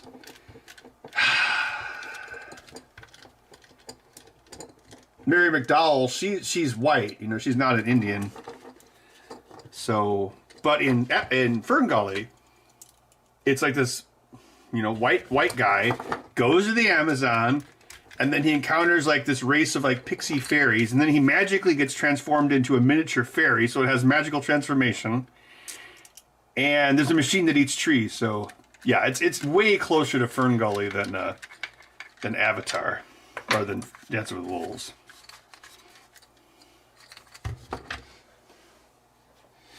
Like, if you want to really go down the rabbit hole, so, like in Terminator, which I think is still his best film, Terminator, not Terminator 2, at the end it says, with acknowledgments to Harlan Ellison. That's because Harlan Ellison sued Cameron or the studio or whoever because he claimed that Terminator ripped off 2 episodes of The Outer Limits. Okay, let's go full geek. Demon with the Glass Hand. And what was the other one called? Soldier. Soldier actually, well, even that one. Soldier was probably actually more relevant because it was like these 2 guys come back in time to kill each other or something, and then one of them gets captured, so there's like a whole scene where they're being interrogated at the police station, which is almost exactly like Terminator, but neither of them are, I don't know. I don't know what they paid him, but that was kind of a flimsy accusation. But Fern Gully was absolutely ripped off by Avatar. So Avatar, they should update it to say, with acknowledgments to Fern Gully. I don't know, I just it's like, you look at something like when he made Titanic and like all the crap they did to make that movie, it's like, that was, regardless of what you think of the movie, I really like Titanic, but regardless of what you think of the movie as a movie, like the just the amount of labor and what they had to do to make that movie was insane. And it's just not as impressive. It's like, oh, okay, well, we spent like 20,000 man years or whatever it was, like rendering Avatar, but that's not as impressive as like building a ship and then making it so it can sink in sections, and then building the rear of it and making so it can turn 90 degrees, and then building all these indoor sets that are above water so you can sink. That is way more impressive than just like, thousands of man years of render time on Avatar. Yeah, I don't know. I just kind of missed that. Oh, I probably should have sanity tested this first.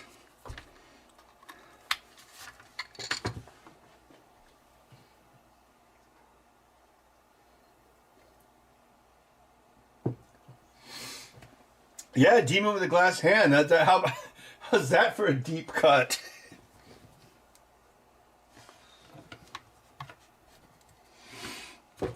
Okay, let me try adjusting the pots now.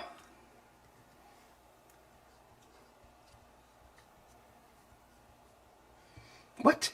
They're still not doing anything?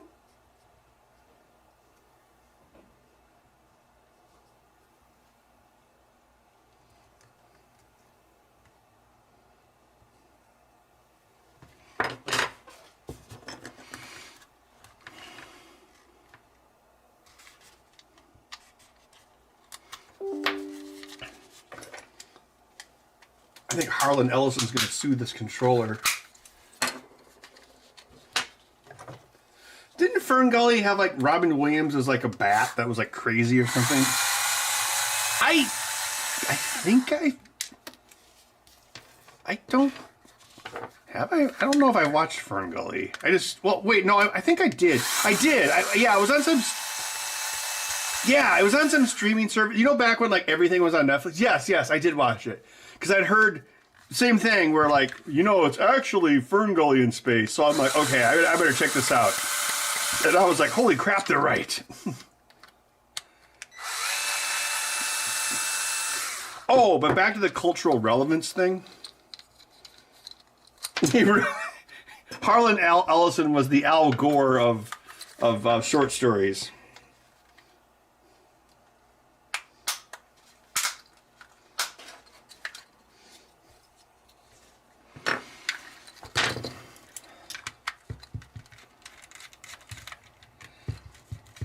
I mean, Harlan Ellison was a really good writer.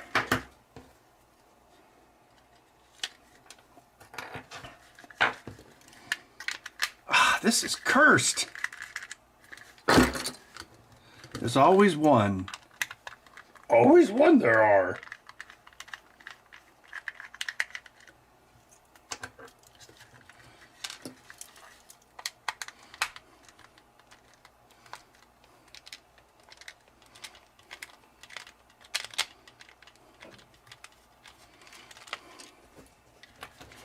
Yeah, I really like Titanic. I think it was a very well made movie.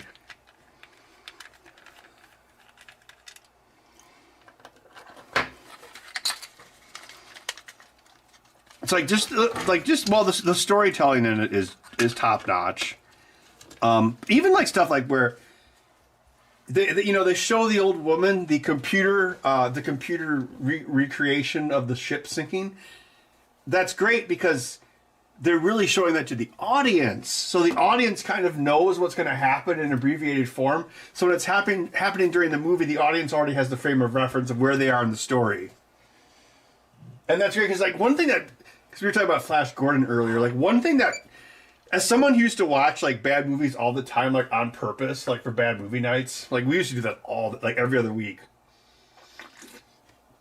One of the things I've noticed that a lot of bad movies have in common is that the movie is really boring usually, and the reason it's boring is because like you lose track of where you are in the story.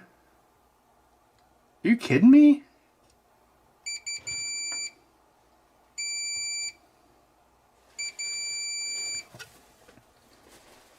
Okay, so what's the friggin' problem? Where's my friggin' sharks with laser beams?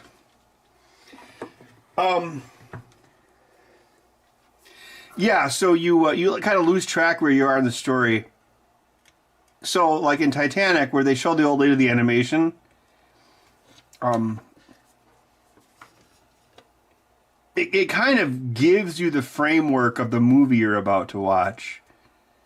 So, like when you're watching the movie, you kind of knew where. Yeah, it's a long movie, but when you're watching the movie, you kind of knew where you are in the story, and I think that's really good. Like for people to understand, like. You see that like when movies have like the really generic like monomyth structure, which a lot of most movies do, and you see it with like even like with romantic comedies, like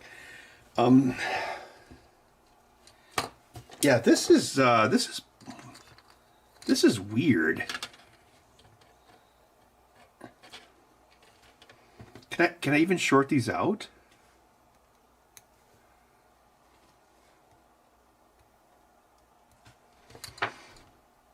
Okay, when in doubt, redo it.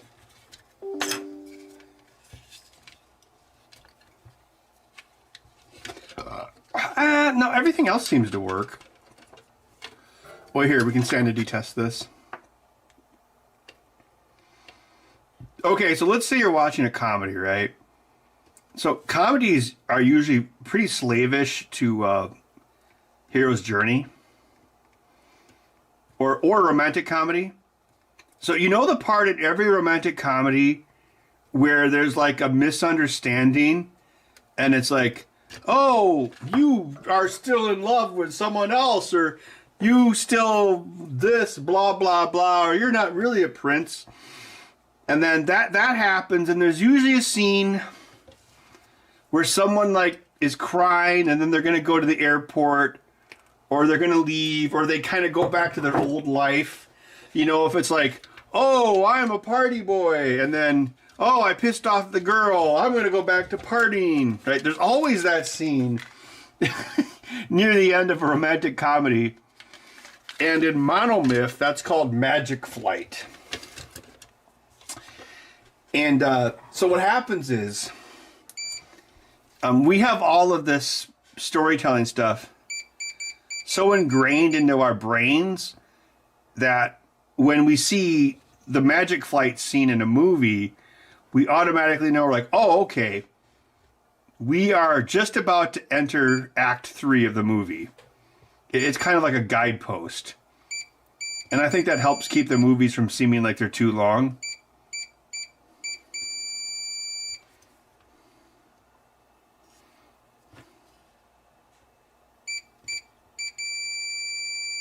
Like Dances with Wolves has that, where he's like, I must go back to the fort and get my notebook.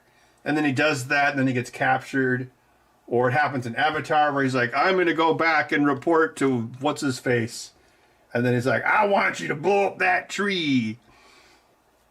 Yeah, so by giving the movies that structure, like, people know where they are in the story, and then they're like, okay, we're in the home stretch, so like you don't get bored. But like if you have like a bad movie where the structure's all over the place, you get bored because you don't really know where you are in the story. Yes, I absolutely agree, the duck foo, and that actually keeps me out of the theater.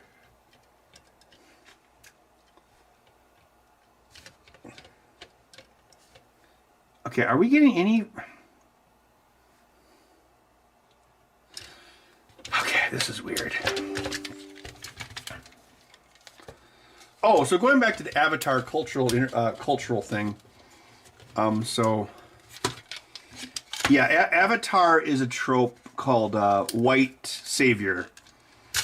That's probably the modern. Well, that is the modern name for it, but it is a really old trope. Basically,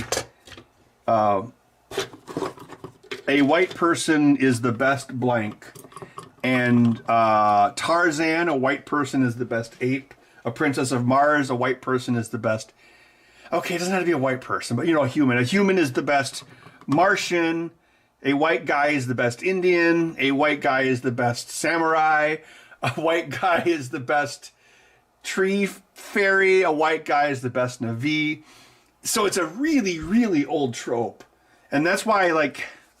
That's why Avatar doesn't like stick in our public consciousness, because it's not really, it's an effective story, but it's a story we've been told 100 times before, and so it's not really adding anything new to the public consciousness, which is why it doesn't really stick. Like, you know, you still see Titanic memes. Almost 30 years later. But like, what memes are from Avatar? None.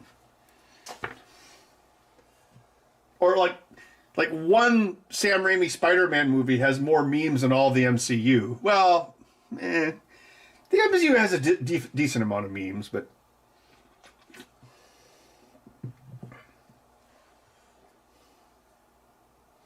I was actually thinking about that movie the other day, Philip. What was I? It's not that I don't believe in you, it's just that I know you're gonna fail. And he kept having babies and cheating on his wife.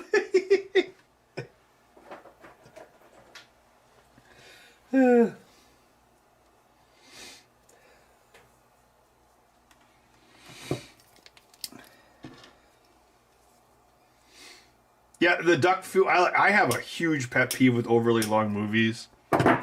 Like there are movies that I have been interested in, but I do not go to see them in the theater because of their length. Like the last John Wick movie, the last couple of Mission Impossible movies, the last James Bond movie. It's like a James Bond movie does not need to be 2 hours and 45 minutes long. I'll watch it at home. And I actually thought the new James Bond movie, I actually liked it. Like, I like the fact that they, spoiler warning, killed James Bond. Because it's like, you know what? Why not have a story end? The new mission, I didn't see the last Mission Impossible, but like, the penultimate one I didn't think was very good. And it was also way too long.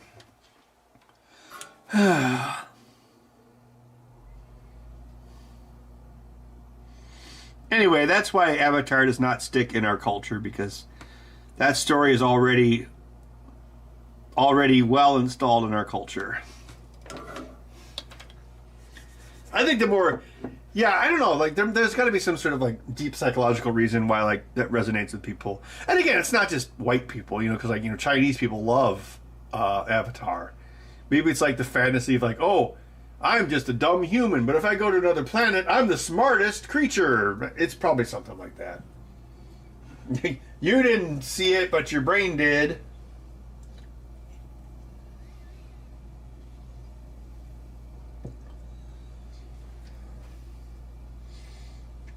Oh yeah, that is a meme, a Lucky 7. And not a good plan. I guess most of the memes are Tony Stark.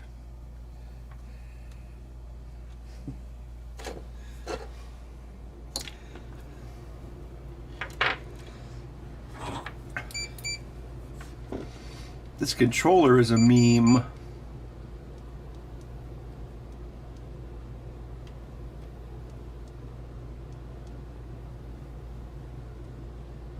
What in the Sam hell?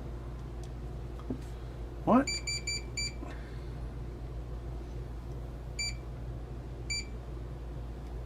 Did that annular ring get damaged? Oh, I bet that's what happened.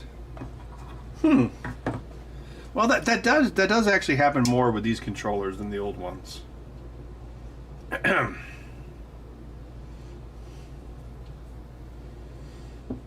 I'd like to play with things a while.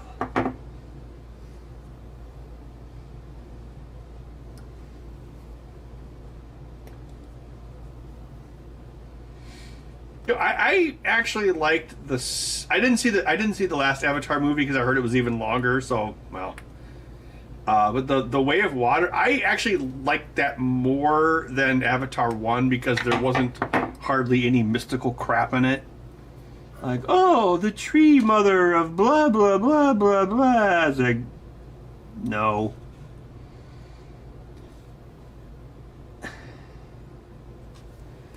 Also, does anyone remember the names of anyone in Avatar? Besides Jake Sully and Natiri? Was that the... Natiri is his girlfriend, right?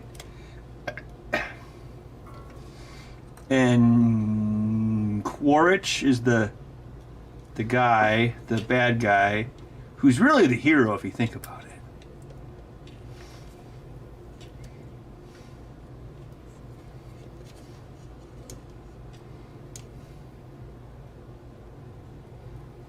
Oh, what about Rambo 3?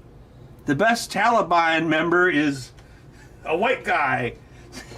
Oh, wait. Technically, Rambo is part Native American. So, never mind. The character, not what's his face.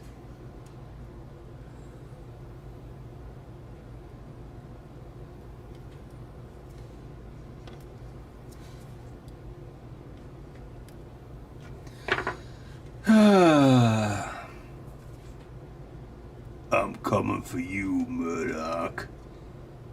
Hey, that movie was co-written by James Cameron.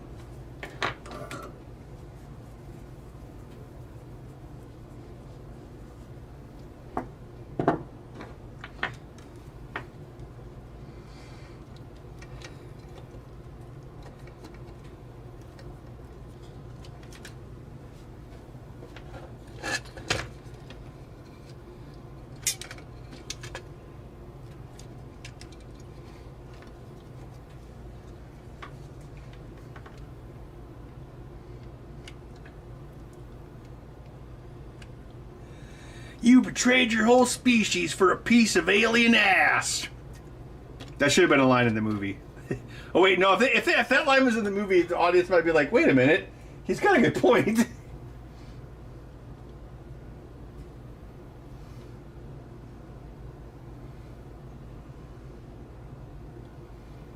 Resi gun, that doesn't happen, so no, I've never had to deal with it.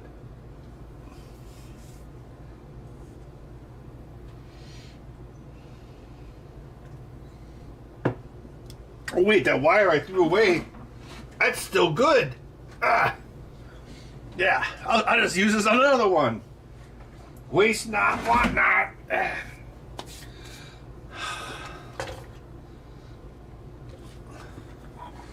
Yeah, so the the annular ring on this positive terminal here appears, yeah, see how there's no connection there? But if I go to the other stick, wait a minute. Am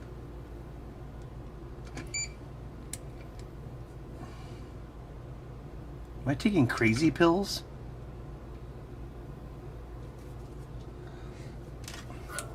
I thought it was working before.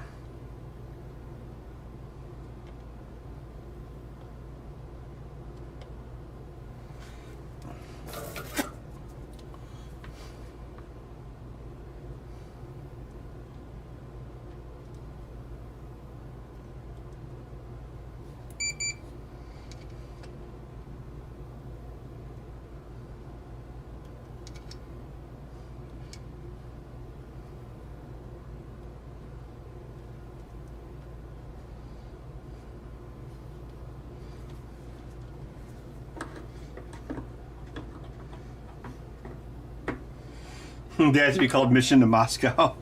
Yeah, that does sound like a that'll be the 28th Amendment.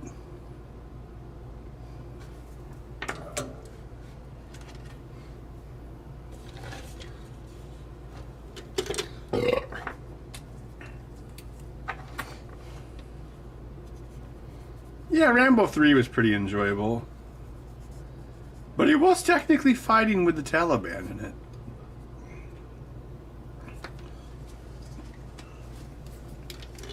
You know, that was the Reagan times. Taliban, they were our Ukraine back then. Oh, did I just say that? All right, let's try this.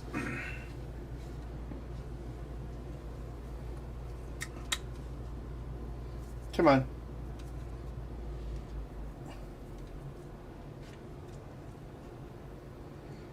All right, I saw something change when I put spit on it, so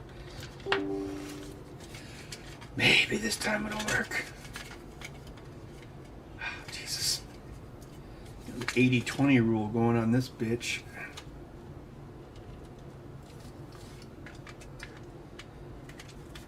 Don't go between a man and his bitch. There, that's from another Sylvester Stallone movie there for you.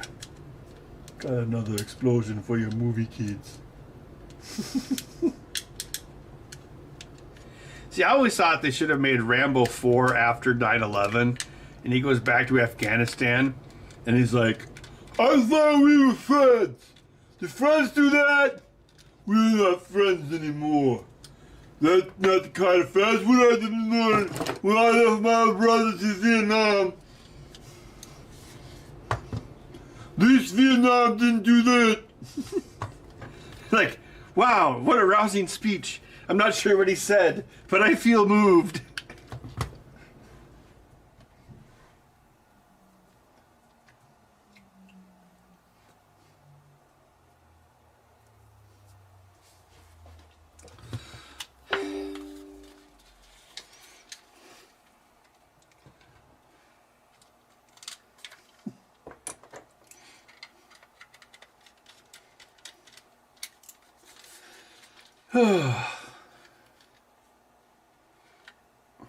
Oh, wow. It's all Rambo's fault. Oh, that's right. They did make two. Oh, God. Yeah, wasn't the last one like he went to Mexico or something? And then he turned his house into like Home Alone house. I can't remember. Why do we need... okay. Don't you have enough money, Sylvester Stallone? Come on. Well, I'm sure half of it's ego.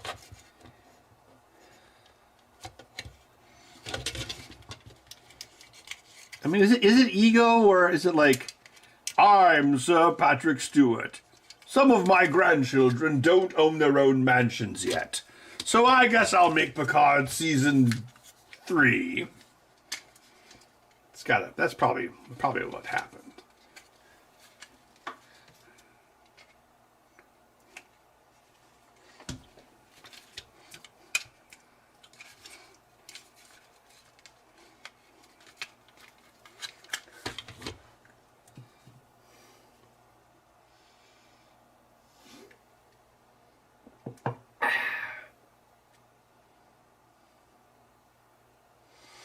Oh yeah, you're right, the duck food. That was probably kind of a callback to Vietnam. So very tired. Picard, I'm getting too old for this shit. Also, apparently I'm a robot. That's what everybody wants, a robotic Picard. Oh, let's bring back Data again for the millionth time.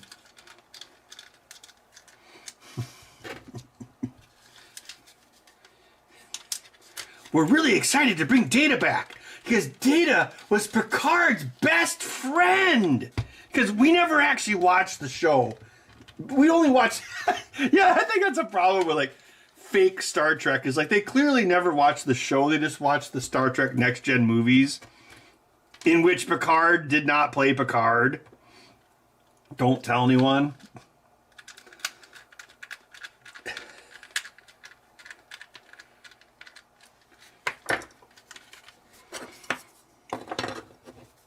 It's like, okay, yeah, like, I'm sure, okay, in actual Star Trek Next Gen, who was Picard's best friend on the ship? Let's just let's see what people say.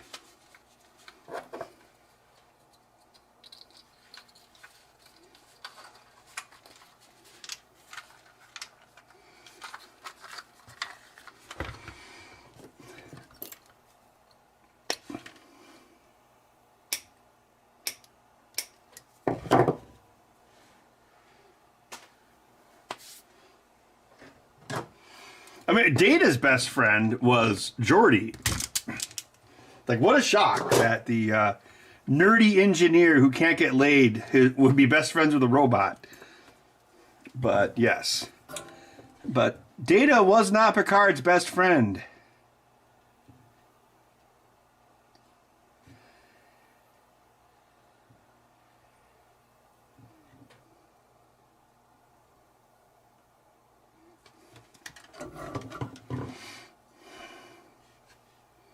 Okay, so I don't think this wasn't the problem, so I think we should be able to reuse this.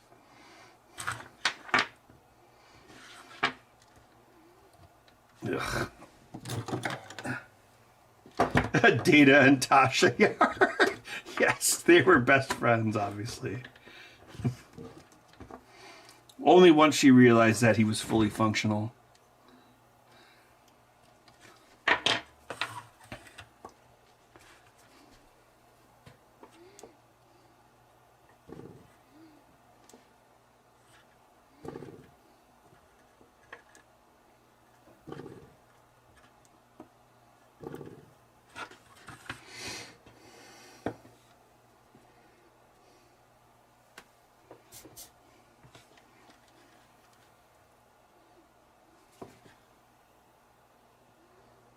Yes, that's correct. It was Beverly Crusher. That was his best friend on the ship. Because remember, Picard felt responsible for her husband's death.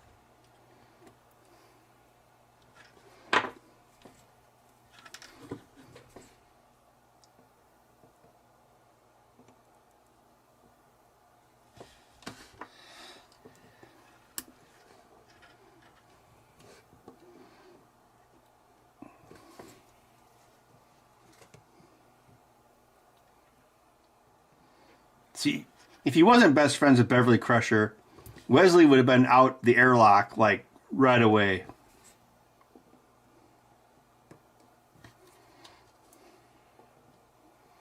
What was it? What was the episode of Next Gen where like Beverly Crusher wasn't in it for some reason? Like the actress didn't like wasn't she gone for like a season for some sort of reason?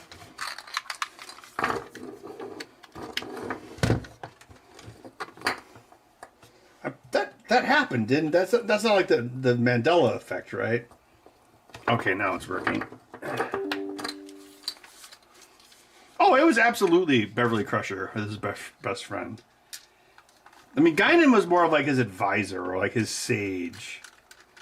But no, it was something like, was it like Crusher's husband was on a ship or something with Picard, and then he died, and then Picard kind of felt responsible.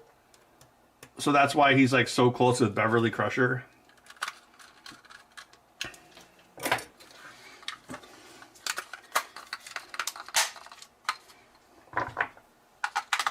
But I guess my point is, Data. He didn't really give a shit about Data.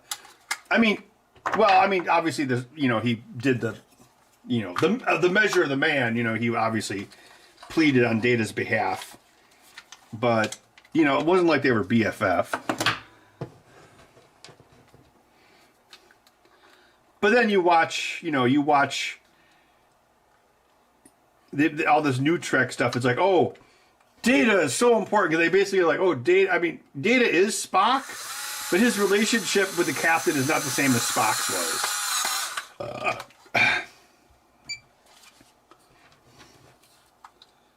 So that was something that I think.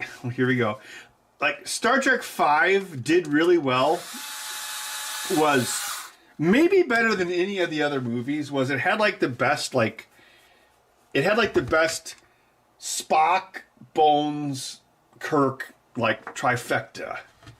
Like even at the end, like when they go down to the planet to find God, it's the three of them. It's like the triad. That was always like the core of Star Trek. Like the logic and the emotion and then Kirk in between.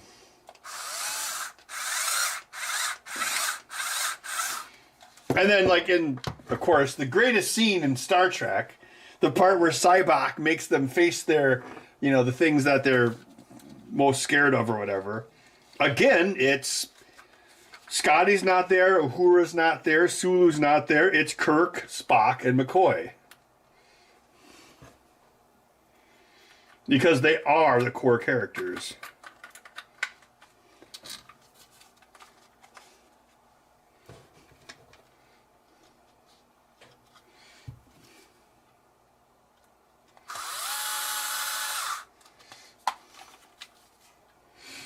Yeah, like the I Need My Pain scene is really good because it's like overly dramatically shot. Like it's lit like a play, like how they like light and unlight things into the scene.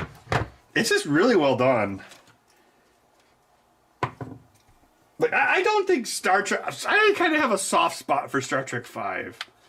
It is far from the worst Trek. I mean, the worst Star Trek is obviously Star Trek Into Darkness, because at least unlike the JJ Trek or the Kurtzman fake Trek, Star Trek V was about something. That's what you don't really see that often. I mean, it was not a very well made movie, but at least it was about something. Oh, well, what did that cost? Like 40 minutes?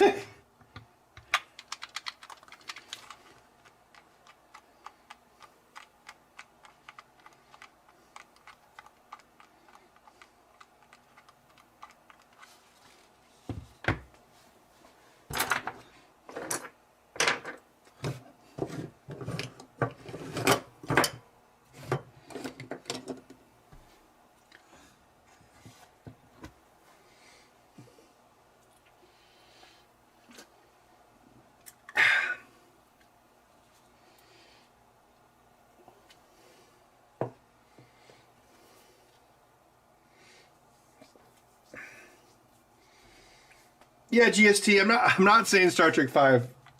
It obviously has a lot of problems.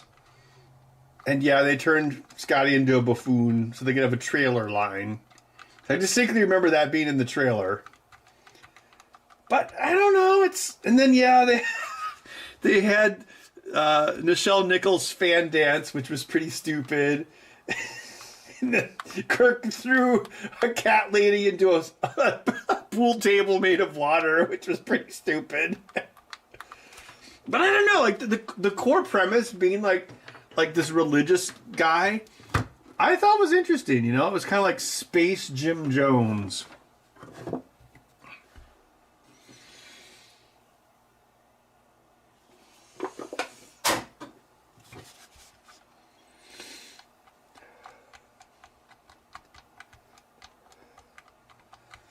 Although, in hindsight, Spock should have been the one to say, what does God need with the starship?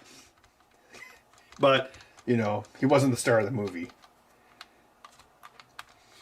Even though you're the most logical character, I think I should have said this line because I am the director of this movie.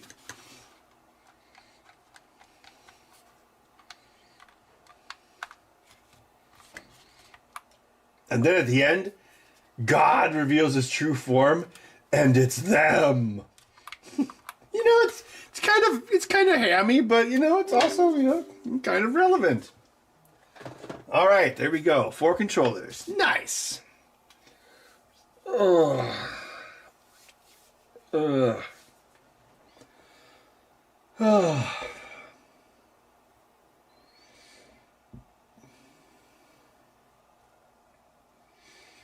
Yeah, I agree, Duck Food. Like, I really like First Contact, but again, it kind of like Star Trek 2. It kind of ruined things because then everything tried to be like First Contact. Like the next gen, like what was it? Star Trek Insurrection. That was bad. The Nemesis was just a really bad remake of Wrath of Khan. Yeah. Nemesis with skinny Tom Hardy baby in it.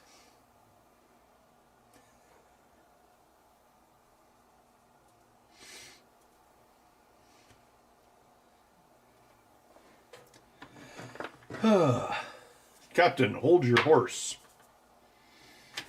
Well, it was like it felt like William Shatner knew that Star Trek 4 was successful because of the humor, but he didn't quite understand why the humor worked in Star Trek 4. You know, the humor in Star Trek 4 worked because it was like fish out of water humor.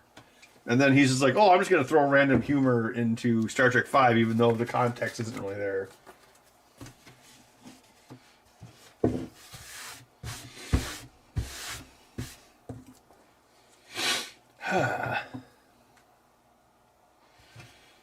I would say I definitely like Star Trek 5 more than Star Trek 3. 3 just, I don't know. It's got some, but it's kind of, I don't know. It's not that good.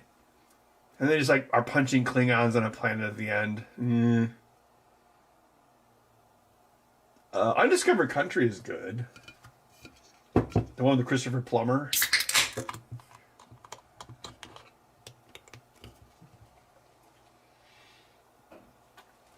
Yeah, Star Trek 6 is pretty...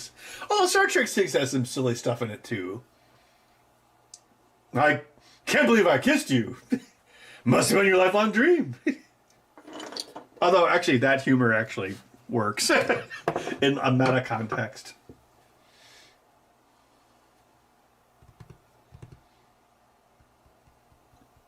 Oh, yeah, wasn't Star Trek 3 the first movie Christopher Lloyd was in? I think it was. And then Star Trek 2 was the first anything that Kirstie Alley was in. I think, yeah, because it was like introducing Kirstie Alley, who will be in Cheers someday. And then her character changed to a different actress in Star Trek 4.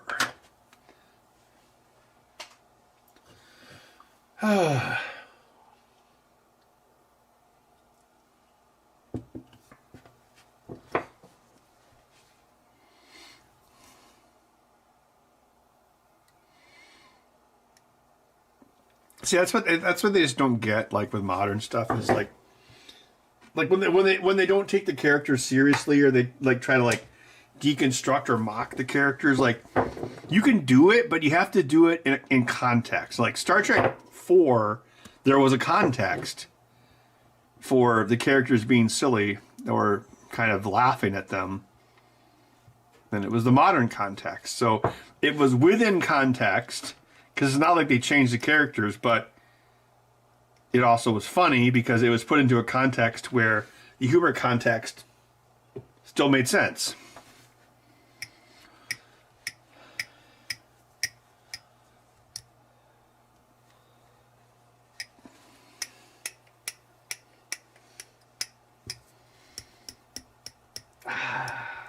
Sexy German goodness.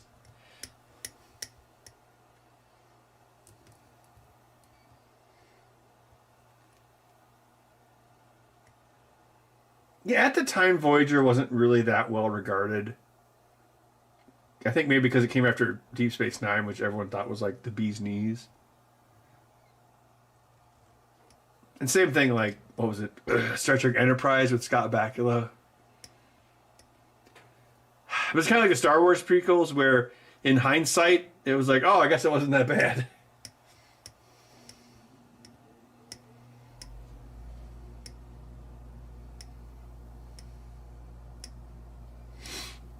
Yeah, that Star Trek Academy show looks pretty god-awful. It's well, I think part of the problem is like you know, if you look at like, or like that clip I had on earlier where they ran into the Borg for the first time. Like Picard says, "Worf, deal with it," and then Worf tells his subordinate to deal with it. It actually functions like a military. But now you have all of these writers who, unlike the 60s, none of them had served in the military. None of them are these modern writers probably have never met anyone that served in the military. So they don't actually know how to write something that seems like, because Starfleet is a military. So they don't even know how to write it because none of them have any experience versus like Gene Roddenberry was in World War II, Scotty was in World War II. You know, you actually have people that have experienced like a chain of command and like how an actual real ship works.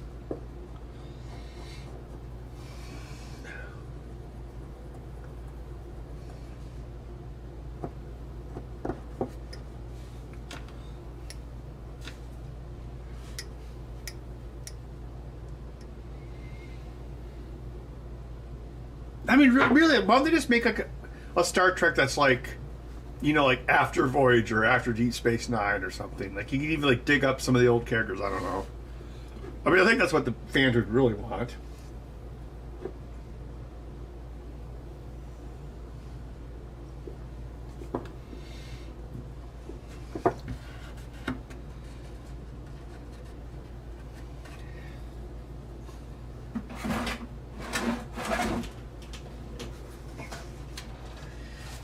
The duck foo, I think part of it is like the Star Wars prequels. Okay,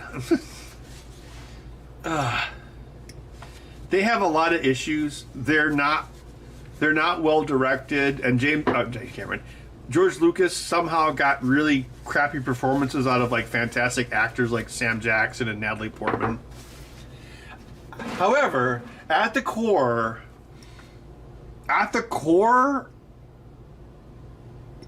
it deals with like universal truths and like historic things that still resonate. You know, like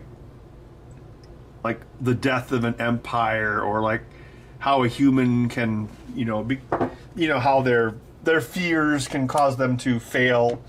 And so even though the movie's like all cheesy and stuff, at the very core base of it, it's actually pretty solid.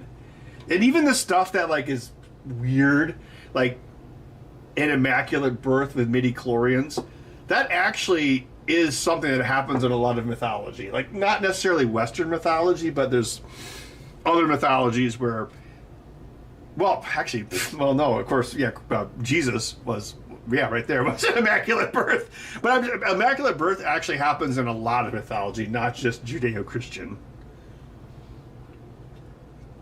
Although, yeah, the midi-chlorian thing was kind of weird.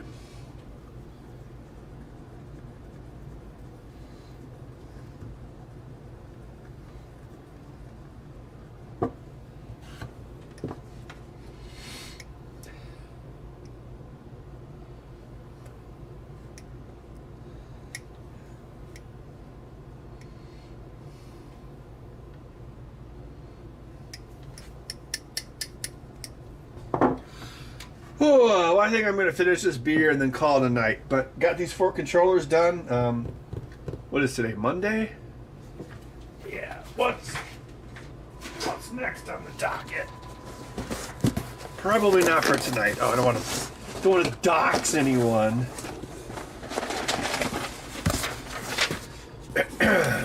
All right, this dude. Stick drift on both sticks. Right trigger gets stuck and cannot be completely pressed. Okay.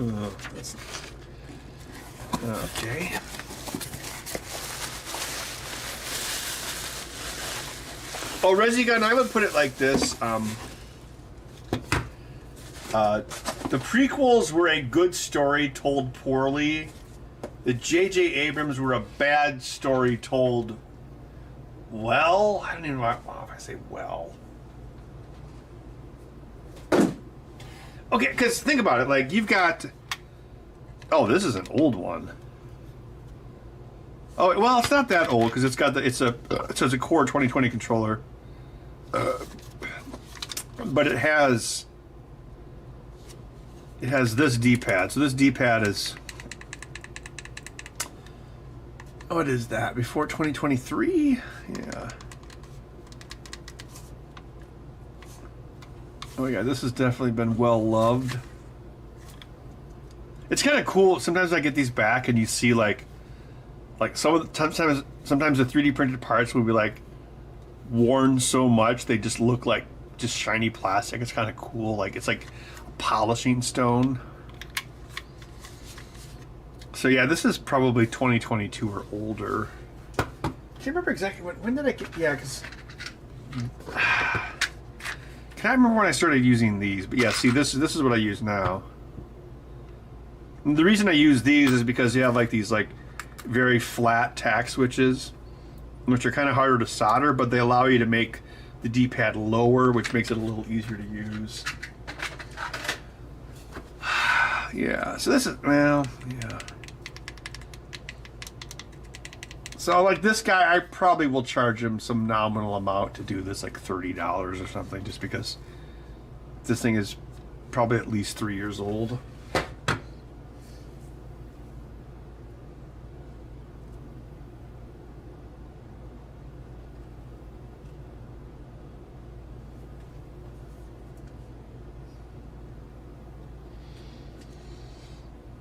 Do I take photos of the various versions?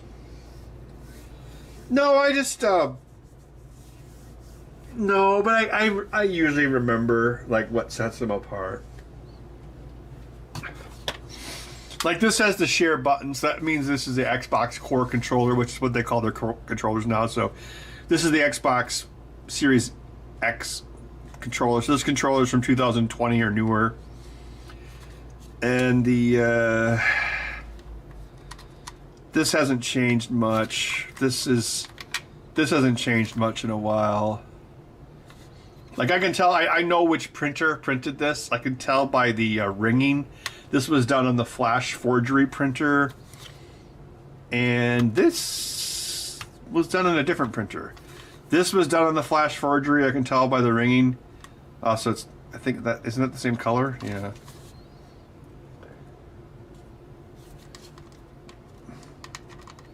Is that?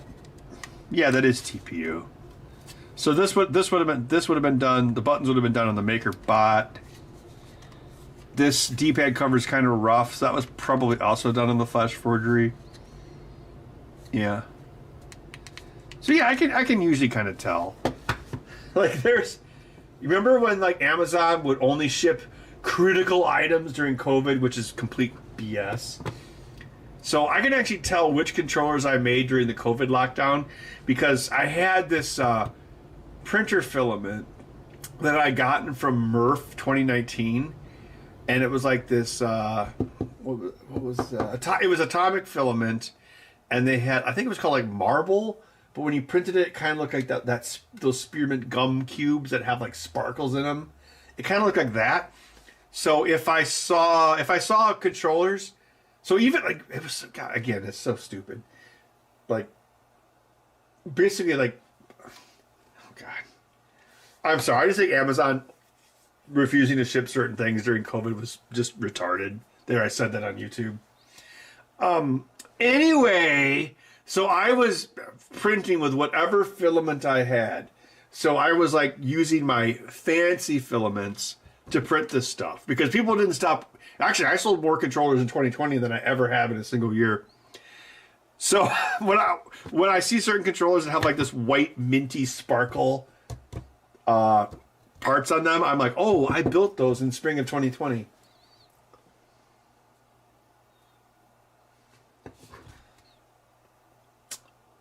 Yeah. Actually, yeah, so this here. Well, did he say this is... Yeah, I don't want to rip... Like this one doesn't have...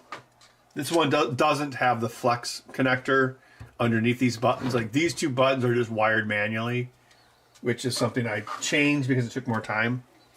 Yeah. And then this one wouldn't have... It also would not have this. Because like nowadays I use one of these for that guy. This one wouldn't have that. I think that was also wired. Yeah, it was wired manually, like in a 3D printed shell or something. Do I have? No. I think I threw all those away. But yeah, I can usually tell what printer printed what. Because like, what if this was like 20? What was it? If this is 2022, I would have had... Oh, God. I didn't have a bamboo. I probably had some rando Anycubic, because that was back when Anycubic was sending me all those printers to review. But I probably still have the Flash Forgery, which I'm going to retire, because it's just, I don't know, the quality's not good enough. That was a 3D printer I rebuilt also during lockdown when there was... Well, I never stopped. I put my pants on every day. I never stopped working during all that. But one of the boring projects I did was like, yeah, to fix that Flash Forgery. Oh, Resi Gun, cancel culture can go fuck itself. Yeah, but let's see.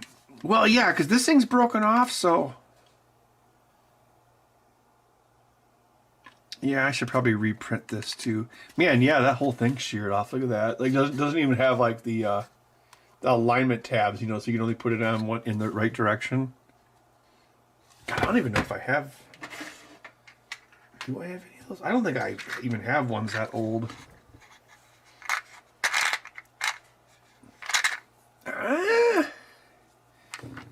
Is that no? No, I think that's different. Oh man, look how warped that is. Oh, I don't know. Maybe I should replace that. I don't know. I've had occasions like if you try to fix a controller, it actually takes longer than rebuilding a new one. But who knows? An Ender? No, I don't think I've ever had a. Oh wait, no, I do have an Ender V3 E3 CE something like that. It's like a 2024 Ender.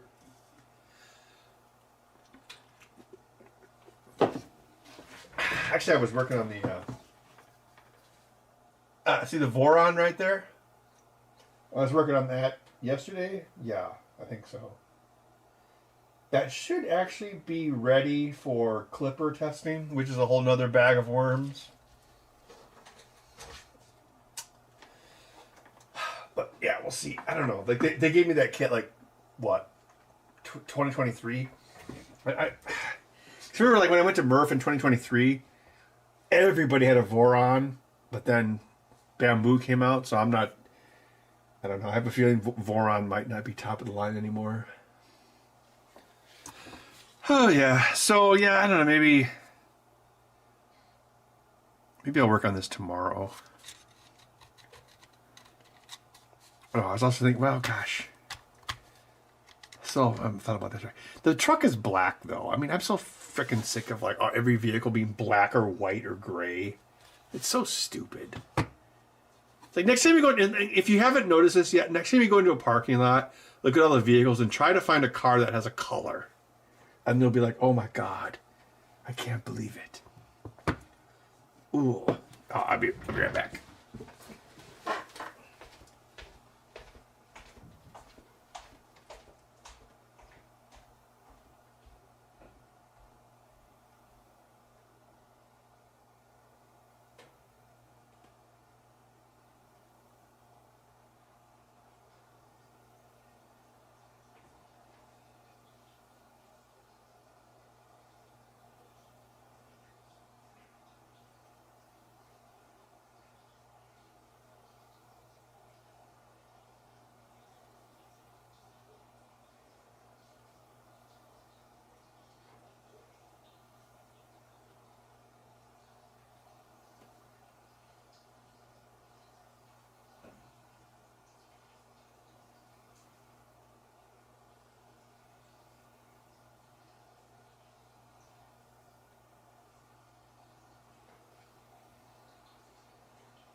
All right, I have one more thing to say about that, because I was thinking about it while I was taking a leak.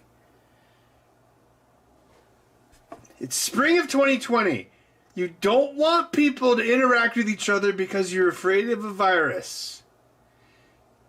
So you don't want them to go to the store where other people are. So you limit the number of things that Amazon can deliver? Oh, I'm Amazon. Look, I've got this one person driving around all by themselves in a truck. And they're going to set something on your porch, and then they'll walk away, and then you walk to the porch and you pick up the item. Shouldn't they have been encouraging more people to use Amazon during that time instead of limiting what they could buy on Amazon? It's completely backwards, makes you wonder.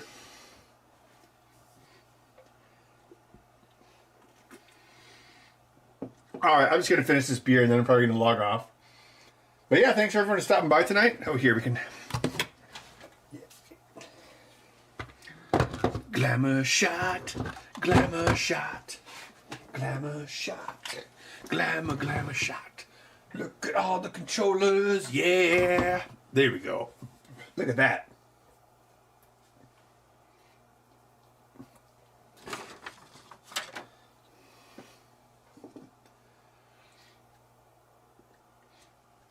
Dude, I would go to Menards. Like, yeah, I would go to Menards. You would go to Menards on the weekend during the lockdown, and it was freaking packed. Like, even more so than it usually is on a normal weekend. Like, there were probably more people in Menards on a weekend. Oh my god. Yeah, I remember. Okay, yeah, where I live, there's a Menards very close to here, and in a connected parking lot right next to it is a Denny's. So I would go there. Cause yeah, I was same thing. I would go to Menards and like just buy things to do, you know, because there are less things to do, and it was so stupid. Like they had the Menards parking lot was completely full of cars. Like again, way above average number of people going to Menards because people were bored. Then right next to it was Denny's. Their parking lot was completely empty because you couldn't go to Denny's, but you could go to Menards. It made no sense. Oh, God. It made such little sense that something else should have made sense. Yeah. It was completely illogical. Like, as a person of science, I was like, this is not science. This is religion. This is bullshit. And I'll keep saying that until my dying day, and I'll keep being right. All right, that'll get a copyright strike.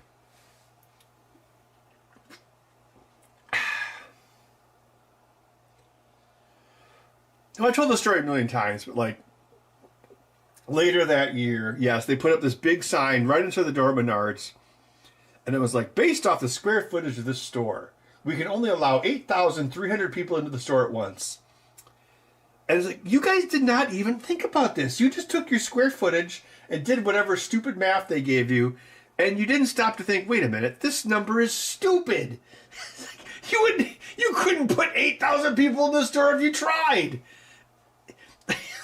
You know what? If you did put 7,000 people in the store, you definitely would have an outbreak because there'd be so many people in there. Because it's so stupid. Like, how many people could you even put in that store? Like, how many people would be in that store, like, on Black Friday? Like, 500? Oh, my God. But, like, they just did not think. Nobody think. It's like, oh, critical thinking, gone. Oh, yeah. Whoa, hopefully we don't have 8,000 people in the store. I took a picture of that. It's probably somewhere, or maybe I erased it. But I definitely took a picture of it because I'm like, this is stupid.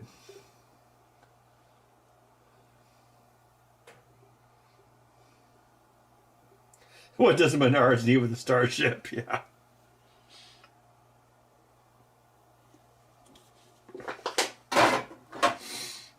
No, I mean, if our intelligence agency didn't have a pretty... Because it was in China long before it was here. Like, many months before. Like, we had to have known the severity of it. And I don't know. Well, yeah. All right, I finished my beer. So thanks for everyone for stopping by. Yeah. Next Monday, I'm going to be gone again.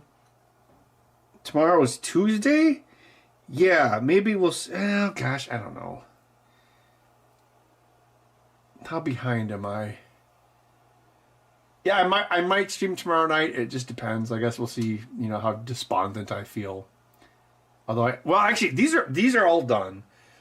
So that just means I need to do that guy's, and then that swap, and then this repair. So I've only got... Right now I've only got 3 or 4 on the docket. That's not too bad.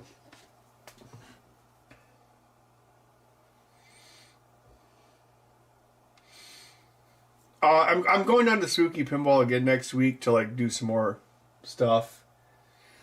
So probably 2 weeks from today I'll be back for the normal Monday stream, but I might stream tomorrow night depending on how much energy I have to get these.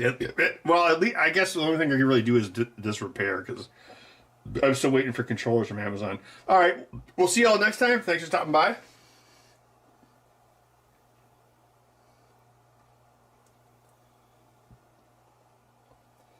Well, yeah, but by the time the news was talking about COVID, it was already here. That's the long and short of it.